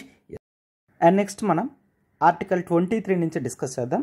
So article 23, 24 right against exploitation. This is article 23 and 24లో మనం కవర్ చేస్తాం. Article 23 deals with the prohibition of trafficking in human beings and forced labour and trafficking అనేది prohibit చేయడం జరుగుతుంది. Trafficking అంటే ఏంటి? ఒక వ్యక్తిని అన్యాయంగా అక్రమంగా వేరే ప్లేస్కి మనం పంపించేస్తే అతని విల్కి ఎగెయిన్స్ట్గా ట్రాఫికింగ్ అని అంటాం. ట్రాఫిక్ చేయడం అని అంటారు కదా. ఎస్. అండ్ ఫోర్స్డ్ లేబర్ అంటే వెట్టి చాకరీ లాంటివి ఉండకూడదు. అయితే ఈ ఫోర్స్డ్ లేబర్ని బెగార్ అని పిలవడం జరుగుతుంది. This is important term that needs to be known. Begar అంటే ఏంటి? బెగార్ అంటే ఫోర్స్డ్ లేబర్ అని మీనింగ్ అనమాట. సో ఆర్టికల్ 23 ఎక్స్ప్లాయిటేషన్ కదా, ట్రాఫికింగ్ చేస్తున్నా ఫోర్స్డ్ లేబర్ చేస్తున్నా దాన్ని ఎక్స్ప్లాయిటేషన్ అని అంటాం కదా, అట్లాంటివి ఉండకూడదు. అందుకే రైట్ అగెయిన్స్ట్ ఎక్స్ప్లాయిటేషన్లో భాగంగా మనం ఆర్టికల్ 23 ప్రకారం ట్రాఫికింగ్ అండ్ ఫోర్స్డ్ లేబర్ అనేది మనం ప్రొహిబిట్ చేస్తున్నాము. సో వీటిని ఇంప్లిమెంట్ చేయడానికి the immoral traffic prevention act 1956 అనేది తీసుకొచ్చాం. ట్రాఫికింగ్ కంట్రోల్ చేయడానికి ఇమ్మోరల్ ట్రాఫిక్ ప్రివెన్షన్ యాక్ట్ అని, ఫోర్స్డ్ లేబర్ అనేది కంట్రోల్ చేయడానికి bonded labour system abolition act. ఒకప్పుడు బాండెడ్ లేబర్ అనేది ఉండేది.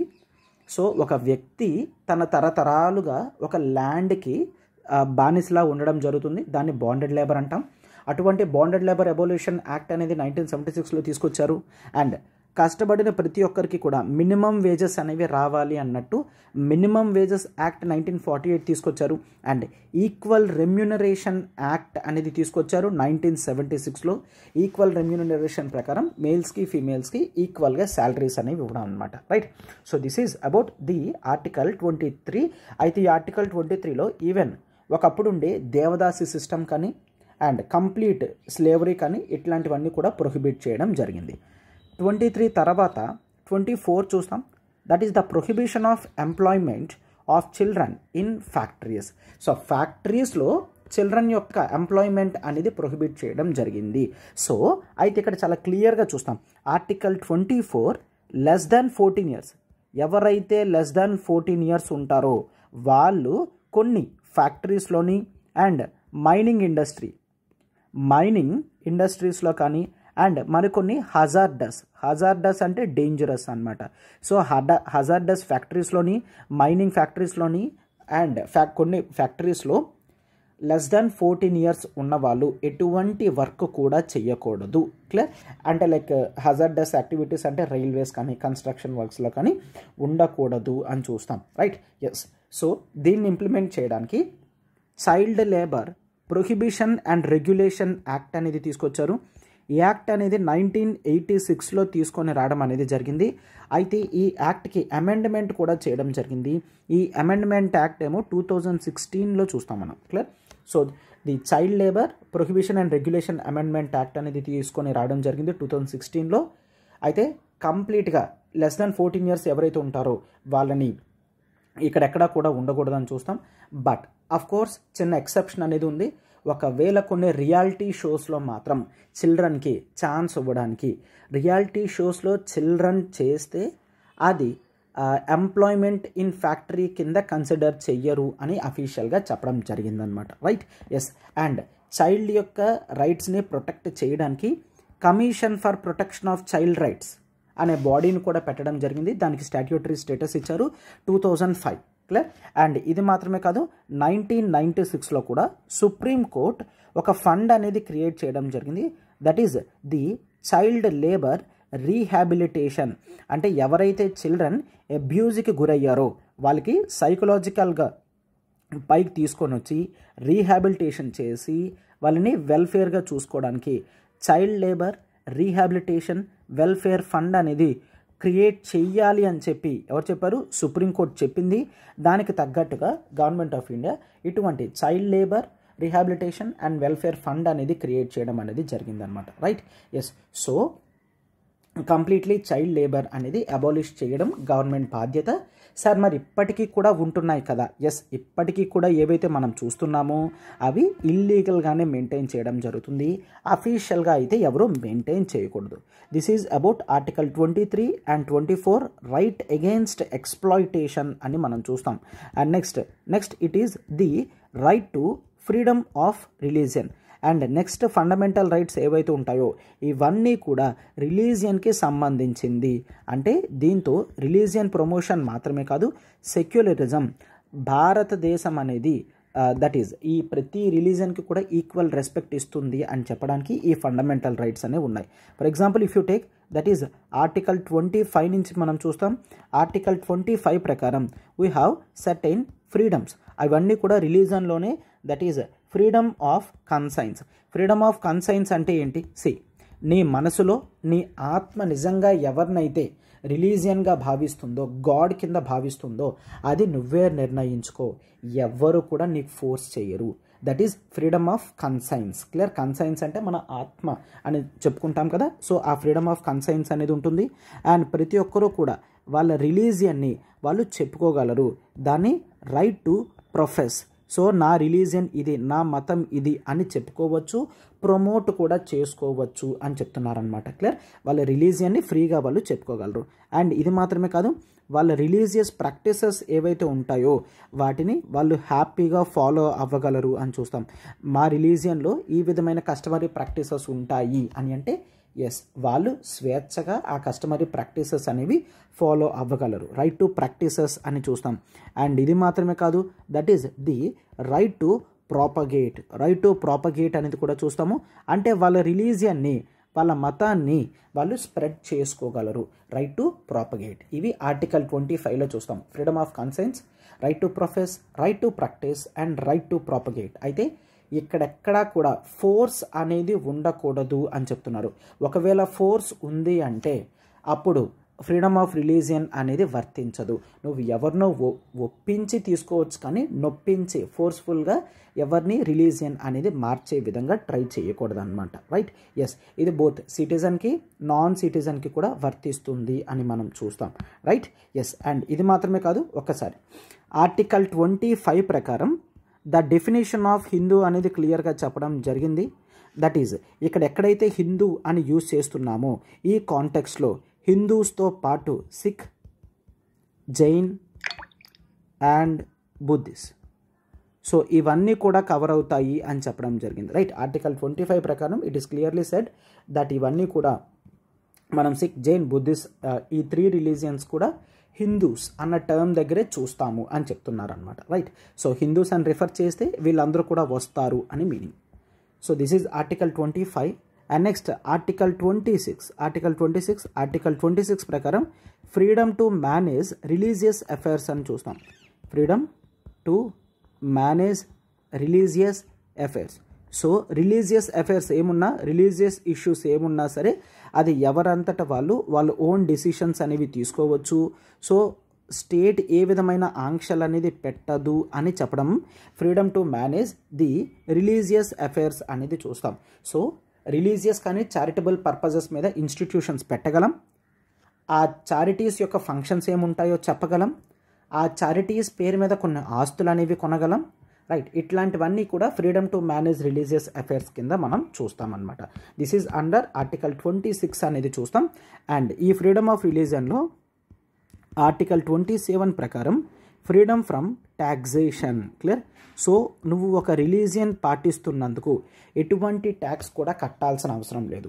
ఎందుకు ఈ ప్రాబ్లం అనేది ఉందంటే ఇండిపెండెన్స్ రాకముందు బ్రిటిష్ టైంలో అండ్ ఆ ముందు కూడా మోస్ట్ ఆఫ్ ది ఎక్కడైతే ముస్లిం కంట్రోల్డ్ ఎన్క్లేవ్స్ ఉంటాయో, కింగ్డమ్స్ ఉంటాయో, ఎవరైతే హిందూస్ ఉన్నారో they are suppose to pay some taxes. కొన్ని ట్యాక్సెస్ అనేవి కట్టాల్సి వచ్చేది. ఎందుకు? హిందూ అయినందుకు కట్టాల్సి వచ్చేదన్నమాట. రైట్. బట్ ఇప్పుడు అటువంటి ట్యాక్సేషన్ అనేది లేకుండా కంప్లీట్ ఫ్రీడమ్ అనేది ఇస్తున్నారు. నువ్వు ఏ రిలీజియన్ అయినా ఫాలో, నువ్వు ఎటువంటి ట్యాక్స్ కూడా పే చేయాల్సిన అవసరం లేదు అని చెప్తున్నారన్నమాట. అయితే గుర్తుంచుకోండి, దీని ప్రకారం కేవలం ట్యాక్సెస్ మాత్రమే కలెక్ట్ చేయకూడదు. ఆ ఫీ అనేది కావాలంటే పెట్టచ్చు. అంటే you may ask the doubt. టెంపుల్కి ఎంటర్ అయ్యేటప్పుడు 100 రూపీస్, 300 రూపీస్, 500 రూపీస్ టోకెన్స్ ఉంటాయి. అయితే అవి వాటిని అక్కడ ఏవైతే కలెక్ట్ చేస్తున్నారో 100, 300, 500 వాటన్నిటినీ ఫీజ్ అని అంటాము. అవి ఎవరు మ్యాండేటరీగా కట్టాల్సిన అవసరం లేదు. ఈవెన్ ఫ్రీ దర్శనం కూడా ఉంటుంది. ఫ్రీ దర్శనంకి వెళ్తే ఎటువంటి రూపాయి కూడా కట్టాల్సిన అవసరం లేదు. 100 రూపీస్, 300 రూపీస్, 500 రూపీస్ ఇవన్నీ కూడా ఫీజెస్ అంటాం. నువ్వు ఫీజ్ కలెక్ట్ చేయొచ్చు, బట్ ట్యాక్సెస్ అనేవి కలెక్ట్ చేయకూడదు అని చెప్పి ఆర్టికల్ 27 అనేది చూస్తామన్నమాట. రైట్. అండ్ నెక్స్ట్ ఆర్టికల్ 28 అనేది చూస్తాం. ఆర్టికల్ 28 ప్రకారం that is freedom from attending religious instructions. Freedom from attending అంటే మీ రిలీజియన్ ఉంది, వాళ్ళు ఏవో రిలీజియస్ ఇన్స్ట్రక్షన్స్ అనేవి ఇస్తున్నారు, అవి నువ్వు అటెండ్ అవ్వాలి అని అనుకోలేదు. వాళ్ళ రిలీజియన్ గురించి ప్రమోట్ చేస్తూ మన రిలీజియన్లో ఉన్న వాళ్ళందరూ ఇలా చెయ్యాలి అని సంథింగ్ ఏదైనా ఇన్స్ట్రక్షన్స్ ఉన్నాయి అంటే వాటిని ఖచ్చితంగా ఫాలో అవ్వాల్సిన అవసరం లేదు. అంటే ఏంటి? నువ్వు ఒక రిలీజియన్ని ఫాలో అయితే నువ్వు ఒక థీస్ట్ అవుతావు. నువ్వు ఒక రిలీజియన్ని ఫాలో అవ్వకపోతే ఎథీస్ట్ అవుతావు. నువ్వు ఏ రిలీజియన్ని ఫాలో అవ్వకపోతే ఎథీస్ట్ అవుతావు. అంటే రిలీజియన్ ఫాలో అయ్యే వాళ్ళ హక్కులు మాత్రమే కాదు, ఈవెన్ రిలీజియన్ని ఫాలో అవ్వని వాళ్ళ హక్కులు కూడా స్టేట్ కాపాడుతుంది. ప్రతిసారి ఖచ్చితంగా నాకు ఒక రిలీజియన్ ఉండాల్సిన అవసరం లేదు, నేను అసలు రిలీజియన్ని నమ్మను అని అనుకున్నా సరే నీకు ఆర్టికల్ 28 అనేది freedom from attending religious instructions అనేది ఇవ్వడం జరుగుతుంది. ఓకేనా? So these are the freedom to religion article 25 నుంచి 28 వరకు. Right to freedom of religion అనేది చూస్తాం. అంటే ప్రతి మతాన్ని ఈక్వల్గా చూస్తుంది కాబట్టి 25 నుంచి 28 ప్రావిజన్స్ అనేవి మనం సెక్యులరిజంలో కూడా చూస్తాము. Clear? Yes. So next article 29, 30 that is cultural and educational rights కింద చూస్తాం. Cultural and educational rights, cultural and educational rights కింద చూస్తాం.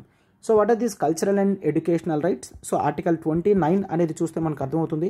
If you observe article 29, it is clearly said that any section, ఇక్కడ గుర్తుంచుకోండి, ఎనీ సెక్షన్ అని చెప్పడం జరిగింది. నేను చెప్తాను, ఎనీ సెక్షన్ ఆఫ్ సిటిజన్ ఎవరైతే ఉన్నారో వాళ్ళందరూ they have right to conserve ఏంటి, వాళ్ళ డిస్టింక్ట్ లాంగ్వేజ్, వాళ్ళ distinct language. A section of people అయినా వాళ్ళ లాంగ్వేజ్ అయినా, వాళ్ళ స్క్రిప్ట్ అయినా, వాళ్ళ కల్చర్ అయినా వాళ్ళు కన్జర్వ్ చేసుకోగలరు. ఇవే ఉన్న డిస్టింక్ట్ లాంగ్వేజ్ కానీ, స్క్రిప్ట్ కానీ, కల్చర్ కానీ, దేన్నైనా సరే వాళ్ళు కన్జర్వ్ చేసుకోగలరు ఎనీ సెక్షన్ అని చెప్పడం జరిగింది. అయితే చాలామంది దీన్ని రాంగ్గా ఏమని అర్థం చేసుకుంటారంటే ఇక్కడ మైనారిటీ అని చెప్తారు, మైనారిటీ రైట్స్ అని చెప్తారు. చాలామంది చెప్పడం కూడా తప్పుగా చెప్తారు. బట్ నో, ఆర్టికల్ 29 మైనారిటీస్ అన్న వర్డ్ యూజ్ చేయలేదు, ఎనీ సెక్షన్ ఆఫ్ పీపుల్ అని యూజ్ చేయడం జరిగింది. ఎనీ సెక్షన్ ఆఫ్ పీపుల్లో మైనారిటీ వస్తారు అండ్ ఈవెన్ మెజారిటీ పీపుల్ కూడా రావడం జరుగుతుంది. ఓకేనా, మైనారిటీతో పాటు మెజారిటీ. నువ్వెవ్వరైనా అవ్వు, నీకు ఒక డిస్టింక్ట్ లాంగ్వేజ్ ఉన్నా, నీకు ఒక డిస్టింక్ట్ స్క్రిప్ట్ ఉన్నా, నీకు ఒక డిస్టింక్ట్ కల్చర్ ఉన్నా, అది నువ్వు ఇండియాలో కంప్లీట్ ఫ్రీగా ఏ ఒత్తిడికి కూడా లొంగకుండా ఫాలో అవ్వచ్చు. అది మనం ఆర్టికల్ 29లో చూస్తాము. That is protection of interest of the people, any section అని చూస్తామన్నమాట. ఆర్టికల్ 29లో మైనారిటీ అన్న వర్డ్ యూజ్ చేయలేదు అని గుర్తుంచుకోండి. And next article 30, clear. Article 30 చూస్తే దిస్ ఈజ్ రైట్. ఇక్కడ మాత్రం మైనారిటీస్ అన్న వర్డ్ యూజ్ చేయడం జరిగింది చాలా క్లియర్గా. So that is the right of minorities, clear. The right of minorities to establish దేని గురించి, అండ్ అడ్మినిస్టర్. సో ఎవరైనా సరే మైనారిటీస్ ఎవరైతే ఉన్నారో వాళ్ళకి నచ్చినట్లుగా ఎస్టాబ్లిష్ చేయొచ్చు, అడ్మినిస్టర్ కూడా చేయొచ్చు. ఏంటవి, ఎడ్యుకేషనల్ ఇన్స్టిట్యూషన్స్. అందుకే మనకి క్రిస్టియన్ రిలేటెడ్ స్కూల్స్ అనేవి చాలా ఎక్కువగా కనిపిస్తాయి. ఎందుకంటే దే హ్యావ్ కంప్లీట్ ఫ్రీడమ్. వాళ్ళ ఎడ్యుకేషనల్ ఇన్స్టిట్యూషన్స్ అనేవి ఆర్టికల్ 30 ప్రకారం వాళ్ళు ప్రమోట్ చేసుకోవచ్చు. ఇక్కడ మైనారిటీస్కి స్పెసిఫిక్గా ఈ రైట్ అనేది ఇవ్వడం జరిగింది. సార్ అంటే మెజారిటీ చేసుకోకూడదా? నో, మెజారిటీస్కి ఆల్రెడీ జనరల్గా గవర్నమెంట్ స్కూల్స్ అనేవి ఉంటాయి.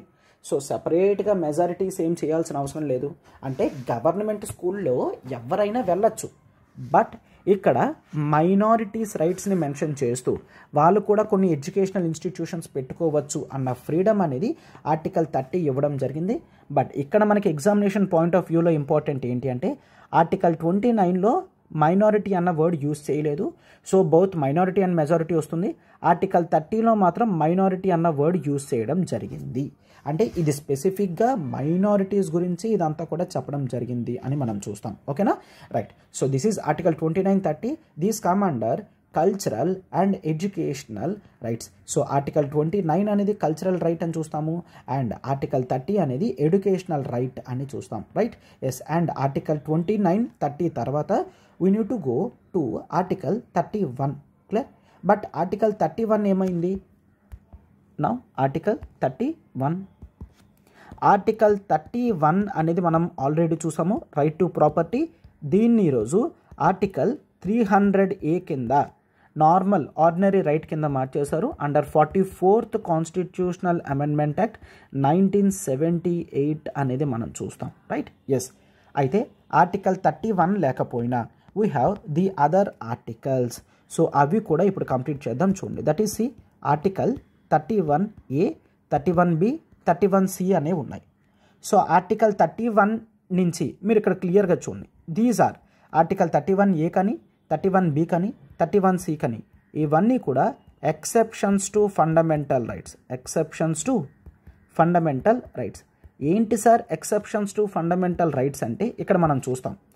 So starting fundamental rights discuss చేసినప్పుడు చూసాం. ఆర్టికల్ 12 ఏం చెప్తుంది? Article 12 deals with the definition of state. Article 13 ఏం చెప్తుందంటే ఏ లా అయినా ఫండమెంటల్ రైట్స్కి ఎగెయిన్స్ట్గా ఉంటే ఆ లా యొక్క చట్టం అనేది వర్తించదు, అంటే వ్యాలిడిటీలోకి రాదు, ఎన్ఫోర్స్మెంట్లోకి రాదు. ఏ చట్టం కూడా ఫండమెంటల్ రైట్స్కి ఎగెయిన్స్ట్గా ఉండకూడదు అని ఆర్టికల్ 13 చెప్తుంది కదా. బట్ ఇక్కడ 31A, 31B, 31C అనేది ఫండమెంటల్ రైట్స్కి ఎగెయిన్స్ట్గా వెళ్ళినా సరే అవి వ్యాలిడిటీలోనే ఉంటాయి, ఎన్ఫోర్స్మెంట్లో ఉంటాయి అని చెప్పి కొన్ని ఎక్సెప్షన్స్ పెట్టారు. అవి మనం 31A, 31B, 31C నుంచి చూస్తాం. So what is 31A? That is regarding the acquisition of estates. కొన్ని ల్యాండ్స్ ఏవైతే ఉంటాయో వాటిని ఎక్వైర్ చేసుకునేటప్పుడు, అంటే కేవలం ఎక్విజిషన్ ఆఫ్ ఎస్టేట్స్ మాత్రమే కాదు, అండ్ ఆ రిలేటెడ్ రైట్స్ వాటన్నిటిని కూడా చూస్తాము. అండ్ ప్రాపర్టీ మేనేజ్మెంట్ తీసుకోవడం కానీ, కార్పొరేషన్స్ అమాల్గమేషన్స్ కానీ, అంటే ఇట్లాంటివి చాలా ఉంటాయి. సో సింప్లీ ఆర్టికల్ 31 ప్రకారం సేవింగ్ ఆఫ్ లాస్ అని అంటాం. సో ఇక్కడ కొన్ని 31Aలో కొన్ని మెన్షన్ చేయడం జరిగింది which are not so important for the exam. So ఆ లాస్ ఏవైనా సరే ఫండమెంటల్ రైట్స్కి ఎగెయిన్స్ట్గా ఉన్నా సరే ఇవి వ్యాలిడిటీ ఎన్ఫోర్స్మెంట్లో ఉంటాయి. ఆర్టికల్ 13 ప్రకారం ఉండకూడదు, బట్ ఇది ఎక్సెప్షన్ కాబట్టి ఉన్నాయి అని చూస్తాం 31A. And next article 31B. So క్లియర్గా చూడండి, మీకు ఇంకా క్లియర్గా అర్థమవుతుంది, చాలా జాగ్రత్తగా గుర్తుంచుకోండి. So what is this article 31B? Article 31B actually provides the 9th schedule. మనం ప్రీవియస్ క్లాస్లో డిస్కస్ చేసుకున్నామా ఈ టాపిక్లో కూడా. 9th షెడ్యూల్లో ఏదైనా చట్టం ఉంది అంటే సుప్రీంకోర్టు మరి దాన్ని చూడకూడదు. సుప్రీంకోర్టు చూడకూడదు అంటే ఏంటి? జుడిషియల్ రివ్యూ పవర్ అనేది తీసేస్తున్నాం. క్లియర్? అంటే 9th షెడ్యూల్ అనేది 31B ప్రకారం కాన్స్టిట్యూషనల్ అమెండ్మెంట్ చేశారు. దిస్ ఈజ్ కాన్స్టిట్యూషనల్ అమెండ్మెంట్ చేసి, ఎప్పుడు కాన్స్టిట్యూషనల్ అమెండ్మెంట్ చేశారు గుర్తుంచుకోండి. 9th షెడ్యూల్ అనేది ఫస్ట్ కాన్స్టిట్యూషనల్ అమెండ్మెంట్ యాక్ట్ 1951లోనే చేంజ్ అనేది చేశారు. 9th షెడ్యూల్ అనేది క్రియేట్ చేసి 9th షెడ్యూల్లో కొన్ని చట్టాలు అనేవి పెట్టడం జరిగింది. సో ఏమని మెన్షన్ చేశారంటే 31B ప్రకారం 9th షెడ్యూల్లో ఉన్న చట్టాలు అనేవి జుడిషియల్ రివ్యూలోకి రావు అని చెప్పడం జరిగింది. బట్ ఆల్సో సెడ్ ఈ 31B ఏదైతే ఉందో నెక్స్ట్ కేశవనంద భారతీ కేసులో సుప్రీంకోర్టు యాక్సెప్ట్ చేసింది. ఓకే 9th షెడ్యూల్ని ఉంచండి, బట్ ఒకవేళ 9th షెడ్యూల్లో ఉన్న చట్టం ఏదైనా సరే బేసిక్ స్ట్రక్చర్ని వైలేట్ చేసిందంటే మాత్రం అది ఖచ్చితంగా మేము జుడిషియల్ రివ్యూ చేస్తాము అని చెప్పి సుప్రీంకోర్టు చెప్పడం జరిగింది. So simply 31B 9th schedule అని గుర్తుంచుకోండి. 31B deals with the 9th schedule. And next 31C, చాలా జాగ్రత్తగా చూడండి. What is this article 31C? ఒక్కసారి when it comes to the article 31C, this is most important. అయితే ఈ 31C ముందు even 9th షెడ్యూల్లో there is separate dedicated case.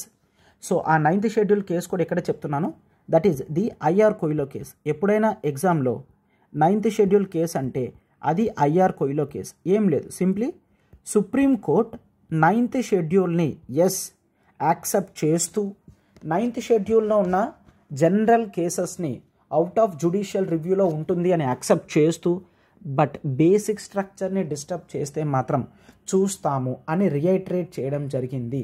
అది IR కొయిలో కేసులో చూస్తాం, అంతే తప్ప అంతకన్నా ఇంకేం కాదు. Right? So that is 31B IR Coelho case కూడా గుర్తుంచుకోండి. And next coming to the part of 31C. ఈ 31C అనేది 25th కాన్స్టిట్యూషనల్ అమెండ్మెంట్తో 1971లో పెట్టడం జరిగింది. So what is this 31C? దీంట్లో క్లియర్గా చెప్తున్నారనమాట. మనకి ఫండమెంటల్ రైట్స్ తర్వాత directive principles of state policy వస్తాయి, అక్కడ కూడా మళ్ళీ రిపీట్ అవుతుంది. బట్ ఇక్కడ చూడండి ఆర్టికల్ 39 అనేది డైరెక్టివ్ ప్రిన్సిపల్స్ ఆఫ్ స్టేట్ పాలసీలో చూస్తాం. ఆర్టికల్ 39లో clause B and clause C. Clear? Sir what is clause B and clause C? Article 39 clause B deals with that is the community ownership of resources అని చూస్తాం. And 39C prevention of concentration of wealth అంటే C. Simply article 39B 39C రెండు కూడా socialistic measures అన్నమాట. Clear? రెండు కూడా socialistic measures అంటే భారతదేశం అనేది సోషలిజం వైపు అడుగులు వేయాలి. Prevention of concentration of wealth that is 39 clause C అంటే ఏ ఒక్కరూ కూడా కాన్సన్ట్రేషన్ ఆఫ్ వెల్త్ అనేది జరగకుండా ఉండాలి. కాన్సన్ట్రేషన్ ఆఫ్ వెల్త్ జరగకపోతే అప్పుడు ఆ వెల్త్ అనేది అందరికీ డిస్ట్రిబ్యూట్ అవుతుంది, పవర్టీ తగ్గుతుంది అని గవర్నమెంట్ ఉద్దేశం. And 39B that is community resources అనేవి ప్రాపర్గా మేనేజ్ చేయాలి అనేది 39B 39C. అయితే గవర్నమెంట్ ఎప్పుడైనా 39B 39C కనుక ఇంప్లిమెంట్ చేస్తున్నప్పుడు ఒకవేళ అవి ఇంప్లిమెంట్ చేసే టైంలో ఆర్టికల్ 14, ఆర్టికల్ 19 కనుక వైలేట్ అయినా సరే 39B 39CA ప్రివేల్ అవుతాయి అని చెప్తున్నారు. అంటే this is the first time the directive principles of state policy are greater than fundamental rights అని చెప్తూ ఒప్పుకోవడం అన్నమాట. ఎస్, ఓకేనా. సో జనరల్గా fundamental rights are very highest అని అంటాం. బట్ ఆర్టికల్ 31C ప్రకారం 39B 39C కనుక ఆర్టికల్ 14కి 19కి ఎగెయిన్స్ట్గా ఉన్నా సరే డైరెక్టివ్ ప్రిన్సిపల్స్ ఆఫ్ స్టేట్ పాలసీయే గెలుస్తాయి అని చెప్పడం జరిగింది. అయితే ఈవెన్ కేశవనంద భారతి కేసులో కూడా సుప్రీంకోర్టు యాక్సెప్ట్ చేసింది. ఓకేనా, కేశవనంద భారతి కేసులో సుప్రీంకోర్టు యాక్సెప్ట్ చేయడం అనేది చూసాము. సో అందుకని ఈ ఆర్టికల్ 31C అనేది కూడా చాలా ఇంపార్టెంట్ అనమాట. Right. So this is the 39 clause B, clause C. Even article 14, article 19 of fundamental రైట్స్కి ఎగెయిన్స్ట్గా ఉన్న చెల్లుబాటులోకి ఉంటుంది అని మనం చూస్తాం. Right. Yes. 31A, 31B, 31C తర్వాత మనం ఇప్పుడు ఆర్టికల్ 32 గురించి డిస్కస్ చేసుకుందాం.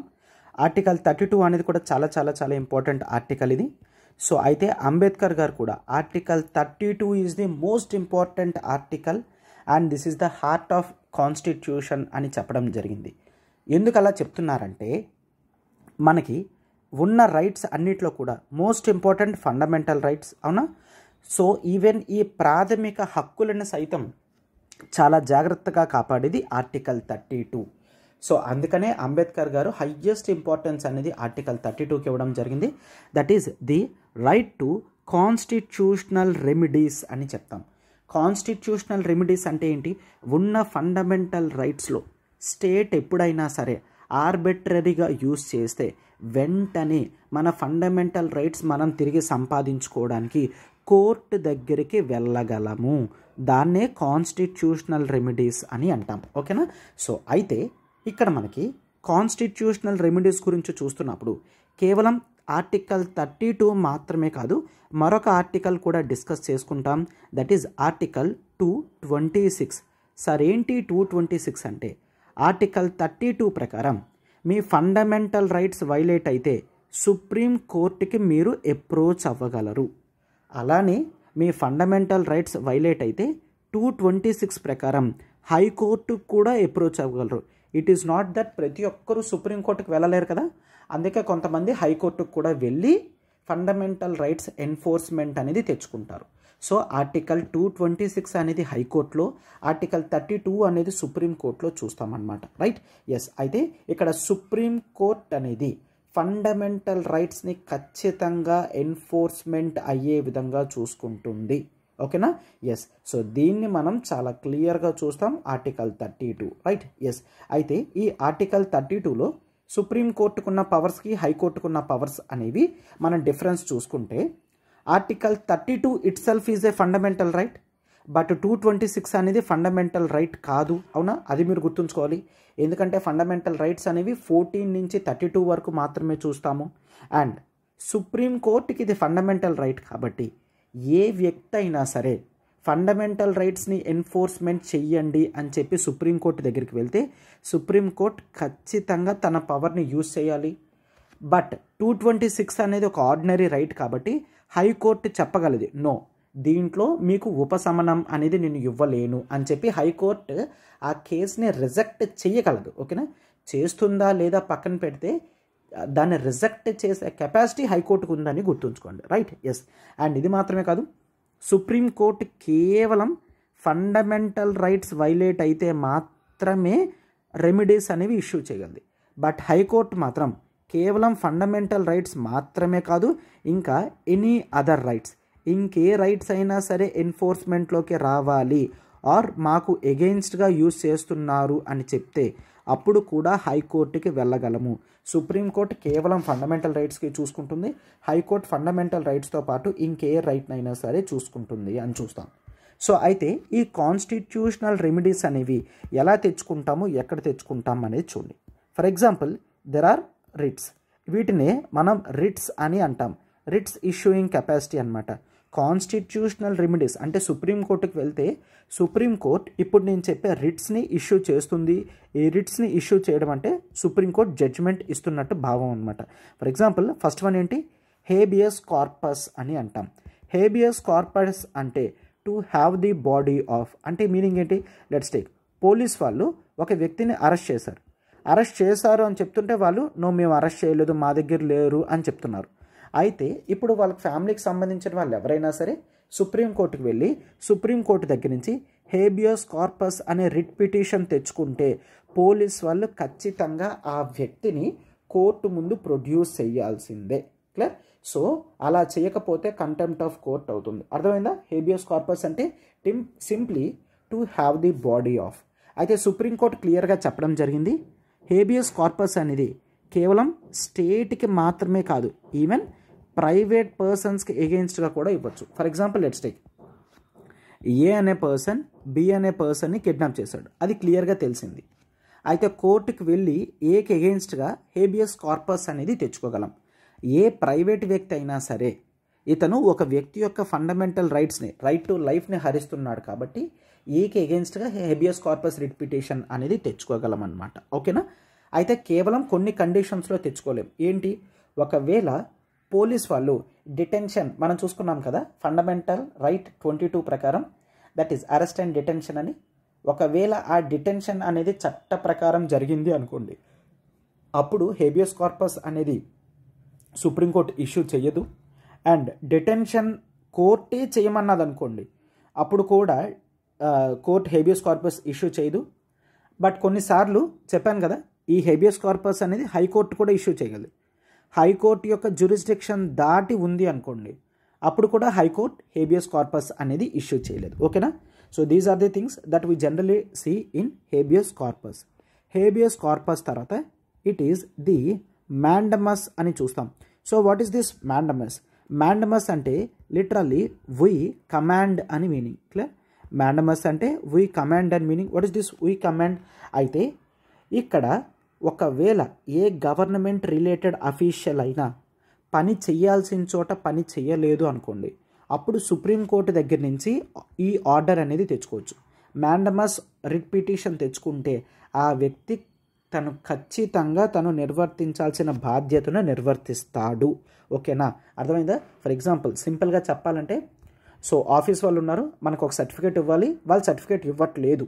సో అప్పుడు కోర్టు దగ్గర నుంచి మనం మ్యాండమస్ తెచ్చుకుంటే వీళ్ళు ఈ సర్టిఫికేట్ అనేది మనకి వెంటనే డిలే చేయకుండా ఇచ్చేస్తారనమాట. అర్థమైందా? ఎస్, మ్యాండమస్ అనేది చూస్తాం. అయితే మ్యాండమస్ అనేది చీఫ్ జస్టిస్ ఆఫ్ హైకోర్ట్స్కి ఇష్యూ చేయలేము, అంటే సుప్రీంకోర్టు హైకోర్టుకి చెప్పలేదు. అండ్ ఒకవేళ ఒక డ్యూటీ అనేది మ్యాండేటరీ డ్యూటీ కాదు, ఎడిషనల్ డ్యూటీ అనుకోండి, ఎడిషనల్ డ్యూటీ ఉన్నప్పుడు కూడా మ్యాండమస్ అనేది ఇష్యూ చేయలేమన్నమాట. రైట్? ఎందుకంటే ఆ వ్యక్తి ఎడిషనల్ డ్యూటీగా చేస్తున్నాడు తప్ప తన యొక్క ప్రైమ్ డ్యూటీ కింద కాదు. సో అలాంటప్పుడు మ్యాండమస్ అనేది ఆ వ్యక్తికి ఎగెయిన్స్ట్గా ఇవ్వలేము. అర్థమైందా? ఈ విధమైన చేంజెస్ అనేవి కూడా మనం గుర్తుంచుకోవాలి. That is mandamus, we command, మేము ఆదేశిస్తున్నాము నువ్వు చెయ్యాలి అని మీనింగ్. Next prohibition. ప్రొహిబిషన్ అనేది మ్యాండమస్కి ఆపోజిట్ అనమాట. మ్యాండమస్ ఏంటి, సుప్రీంకోర్టు హైకోర్టు చెప్తుంది నువ్వు చెయ్యాలి అని. ప్రొహిబిషన్ ఏం చెప్తుంది, it is to forbid, no నువ్వు ఆ పని చెయ్యొద్దు అని చెప్తుంది అనమాట. అర్థమైందా? టు ఫర్బిడ్ అని చెప్తాం. అంటే సుప్రీంకోర్టు కింద ఉన్న కోర్ట్స్కి, అంటే కేవలం జుడిషియల్ అండ్ క్వాజీ జుడిషియల్ బాడీస్కి మాత్రమే మనం ప్రొహిబిషన్ అనేది ఇష్యూ చేయగలం. అంటే హైకోర్ట్స్కి, డిస్ట్రిక్ట్ కోర్ట్స్కి అయినా ఆర్ ట్రిబ్యునల్స్కి అయినా క్వాజీ జుడిషియల్ అండ్ జుడిషియల్ అథారిటీస్కి మాత్రమే ప్రొహిబిషన్ అనేది ఇష్యూ చేయగలం. దీని ప్రకారం హైకోర్టు తన కింద కోర్ట్స్కి ఇచ్చినా, సుప్రీంకోర్టు తన కిందకున్న కోర్ట్స్కి ఇచ్చినా సరే వాళ్ళు ఇంకా ఆ జ్యూరిస్డిక్షన్లోకి వెళ్ళకూడదు. సుప్రీంకోర్టు ఒక్కసారి వెళ్ళొద్దు అంటే మరి ఇంకెవరు వెళ్ళడానికి లేదు. దాన్నే మనం ప్రొహిబిషన్ కింద చూస్తామన్నమాట. ఓకేనా? రైట్. అండ్ ఇది మాత్రమే కాదు, we also take the certiorari. Certiorari అనేది తీసుకుంటాం. What is this certiorari? To be informed అని చూస్తాం. టు బి ఇన్ఫార్మ్డ్ అంటే ఏంటి, ఒకవేళ ఒక వ్యక్తి తన యొక్క జ్యూరిస్డిక్షన్స్ దాటి పనిచేస్తున్నాడు, ఓవర్గా పనిచేస్తున్నాడు అని అనుకుంటే, ఆర్ ఒకవేళ కింద కోర్ట్స్ వాళ్ళకి ఆ పవర్ లేదు అని పై కోర్టు భావిస్తే కింద కోర్టు వాళ్ళకి వెంటనే చెప్తుంది, నువ్వు ఎంతవరకు అయితే ఇన్వెస్టిగేషన్ చేసావో అక్కడ దాకా ఆపేసి ఆ కేసు అంతా నాకు ట్రాన్స్ఫర్ చెయ్యు అని చెప్పి పై కోర్టు కింద కోర్టు వాళ్ళకి చెప్పగలరు. దాన్నే సెరిషరీ అని అంటాం. అంటే సెరిషరీ కూడా జుడిషియరీ అండ్ క్వాజీ జుడిషియరీ బాడీస్కి ఎగెయిన్స్ట్గా మాత్రమే ఇవ్వగలము. ఓకేనా, right. And next last that is quo warranto. So these are the writs అని చూస్తాము. What is this quo warranto? Quo warranto అంటే బై వాట్ అథారిటీ. ఒకవేళ ఒక వ్యక్తి యొక్క టైం కంప్లీట్ అయిపోయినా సరే అతను తన పొజిషన్ నుంచి వెళ్ళట్లేదు అనుకోండి, అప్పుడు క్వో వారెంటో అనేది ఇష్యూ చేయడం జరుగుతుంది. నువ్వు ఇంకా ఏ హక్కుతో ఇక్కడ కూర్చున్నావు అని చెప్పనమాట. సో పబ్లిక్ పర్సన్స్ ఎవరైతే ఉంటారో వాళ్ళ అఫీషియల్ డ్యూటీ అయిపోయిన తర్వాత వాళ్ళు ట్రాన్స్ఫర్లు అయిపోతే వెంటనే వెళ్ళిపోతూ ఉండాలి తప్ప పాత చైర్స్లోనే కూర్చొని ఇంకా అజమాయిషి అనేది చలాయించడానికి ఉండదు. Right. So that is quo warranto అని చూస్తాం. These are the important writs from article 32. That is habeas corpus to have the body, mandamus we command, prohibition to forbid, certiorari to be informed, quo warranto by what authority అని ఇట్లా ఈ 5 writs అనేవి issue చేసే capacity article 32 ప్రకారం సుప్రీంకోర్టుకి, 226 ప్రకారం హైకోర్టుకి ఉంటుంది. That is all about article 32. And next it is article 33 అనేది మనం చూస్తాం. ఆర్టికల్ 33 ఏంటి? దట్ ఈస్ ది ఆర్మ్డ్ ఫోర్సెస్కి, జస్ట్ రిమెంబర్, ఆర్మ్డ్ ఫోర్సెస్కి ఫండమెంటల్ రైట్స్ అనేవి వర్తించవు అని చెప్తున్నారు. మనం ఆల్రెడీ చూసాం armed forces, paramilitary forces, police forces, intelligence agencies కానీ వీళ్ళు ఎవరైతే ఉంటారో వీళ్ళెవ్వరికీ కూడా ఫండమెంటల్ రైట్స్ అనేవి ఉండవన్నమాట. అందుగాను కొన్ని యాక్ట్స్ కూడా చేయడం జరిగింది. దట్ ఈజ్ ఆర్మీ యాక్ట్ 1950 అని, నేవీ యాక్ట్ 1950 అని, ఎయిర్ ఫోర్స్ యాక్ట్ 1950 అని ఇట్లా చేయడం అనేది జరిగింది. వాళ్ళకి fundamental rights like freedom of speech, freedom to form associations, trade unions పెట్టుకోవడం, పబ్లిక్ మీటింగ్స్కి నో, అట్లాంటివి ఏవి కూడా వీళ్ళు చేయకూడదు అనమాట. రైట్. అండ్ గుర్తుంచుకోండి, ఇక్కడ ఆర్మ్డ్ ఫోర్సెస్ అంటే కేవలం గ్రౌండ్ లెవెల్లో వర్క్ చేసే వాళ్ళు మాత్రమే కాదు, ఈవెన్ అక్కడున్న బార్బర్స్ కూడా. ఆర్మ్డ్ ఫోర్సెస్కి సెపరేట్గా బార్బర్స్ ఎవరైతే ఉంటారో వాళ్ళకు కూడా ఫండమెంటల్ రైట్స్ లేవు. ఆర్ అక్కడ ఆర్మ్డ్ ఫోర్సెస్కి వంట వండుతారు కదా కుక్స్, వీళ్ళకు కూడా ఫండమెంటల్ రైట్స్ అనేవి ఉండవు. This is most important. మనకి ఎగ్జామినేషన్లో క్వశ్చన్ ఇదే అడుగుతారు, కేవలం సోల్జర్స్కి మాత్రమే ఉండవు, రిమైనింగ్ పర్సన్స్ ఆర్మ్డ్ ఫోర్సెస్కి ఉంటుంది అని. No, the moment you are an armed forces person, అది సోల్జర్ అయినా, ఒక బార్బర్ అయినా, ఒక కుక్ అయినా, ఒక టైలర్ అయినా, ఎవరైనా అంటే నాన్ కాంబాట్ పొజిషన్లో ఉన్నా సరే ఫండమెంటల్ రైట్స్ అనేవి ఉండవు. దట్ ఈజ్ ఆర్టికల్ 33 అనేది మనం చూస్తామన్నమాట. రైట్. ఎస్, ఆర్టికల్ 33 తర్వాత we shall look into article 34. What is this article 34? We generally take that is fundamental rights అనేవి martial rule, clear? That is the martial law. Martial law టైంలో fundamental rights అనేవి ఉండవు. Sir what is this martial law? ఎప్పుడైనా police force law and ఆర్డర్ని control చేయడానికి సరిపోలేదు అంటే అప్పుడు పారామిలిటరీ ఫోర్సెస్ కానీ మిలిటరీ ఫోర్సెస్ కానీ జాయిన్ అవుతాయి అన్నమాట. సో అలాంటప్పుడు మనం మార్షల్ లా విధించడం జరిగింది అని చెప్తాం. ఓకేనా? సో ఆర్డినరీగా లా అండ్ ఆర్డర్ని పోలీస్ వాళ్ళు కంట్రోల్ చేయకపోతే పారామిలిటరీ ఫోర్సెస్ వచ్చి సపోర్ట్ చేస్తాయి. అలాంటప్పుడు వాళ్ళ చేతుల్లోకి మొత్తం అంతా తీసుకుంటారు. దాన్ని మనం మార్షల్ లా కింద చూస్తామన్నమాట. మార్షల్ లా టైంలో ఏ వ్యక్తికి కూడా ఫండమెంటల్ రైట్స్ అనేవి ఉండవు అని మనం చూస్తాం. Right. So this is article 34 అని చెప్తాం. And this is the last article from the part 3, article 35. Article 35లో చాలా ప్రొవిజన్స్ ఏం చెప్తున్నాయంటే ఫండమెంటల్ రైట్స్ మీద ఎప్పుడైనా చట్టం చేయాలంటే ఆ పవర్ అనేది కేవలం పార్లమెంట్కే ఉంటుంది అని మనం చూసాం. ఓకేనా? ఇప్పుడు పైన చెప్పుకునే ఏ ఫండమెంటల్ రైట్ అయినా సరే దానికి రిలేటెడ్గా చట్టం చేయాలంటే కేవలం పార్లమెంట్ మాత్రమే చేయగలదు అని గుర్తుంచుకోండి. ఇదే మనం ఆర్టికల్ 35లో చూస్తాం. స్టేట్ లెజిస్లేచర్కి ఎటువంటి పవర్ అనేది లేదు. రైట్. సో దీంతో మీకు ఎంటైర్లీ ఫండమెంటల్ రైట్స్ అంతా కూడా చాలా క్లియర్గా ఎగ్జామినేషన్ పాయింట్ ఆఫ్ వ్యూలో నేనంతా కూడా రివైజ్ చేయడం అనేది జరిగిందనమాట. సో చాలా జాగ్రత్తగా మీరు ఇది గుర్తుంచుకోండి. అండ్ క్లాస్కి మేము చాలా ఎఫర్ట్స్ పెట్టి పెట్టడం అనేది జరుగుతుంది. వాటిని మీరు రికగ్నైజ్ చేస్తారని మేము అనుకుంటున్నాము. So hope you are enjoying the session. ఖచ్చితంగా లైక్ బటన్ని హిట్ చేయండి అమ్మా. ఎన్ని వ్యూస్ వస్తున్నాయో అన్ని లైక్ బటన్స్ అనేవి ఉంటే మాకు మరింత బూస్టప్ అనేది ఇస్తుంది. అండ్ మీ వాల్యుబుల్ కామెంట్స్ అనేవి మాకు మరింత బూస్టప్ అనేది ఇస్తుంది. సో అండ్ మీ ఫెలో ఆస్పిరెంట్స్కి కూడా షేర్ చేయండి. And thank you.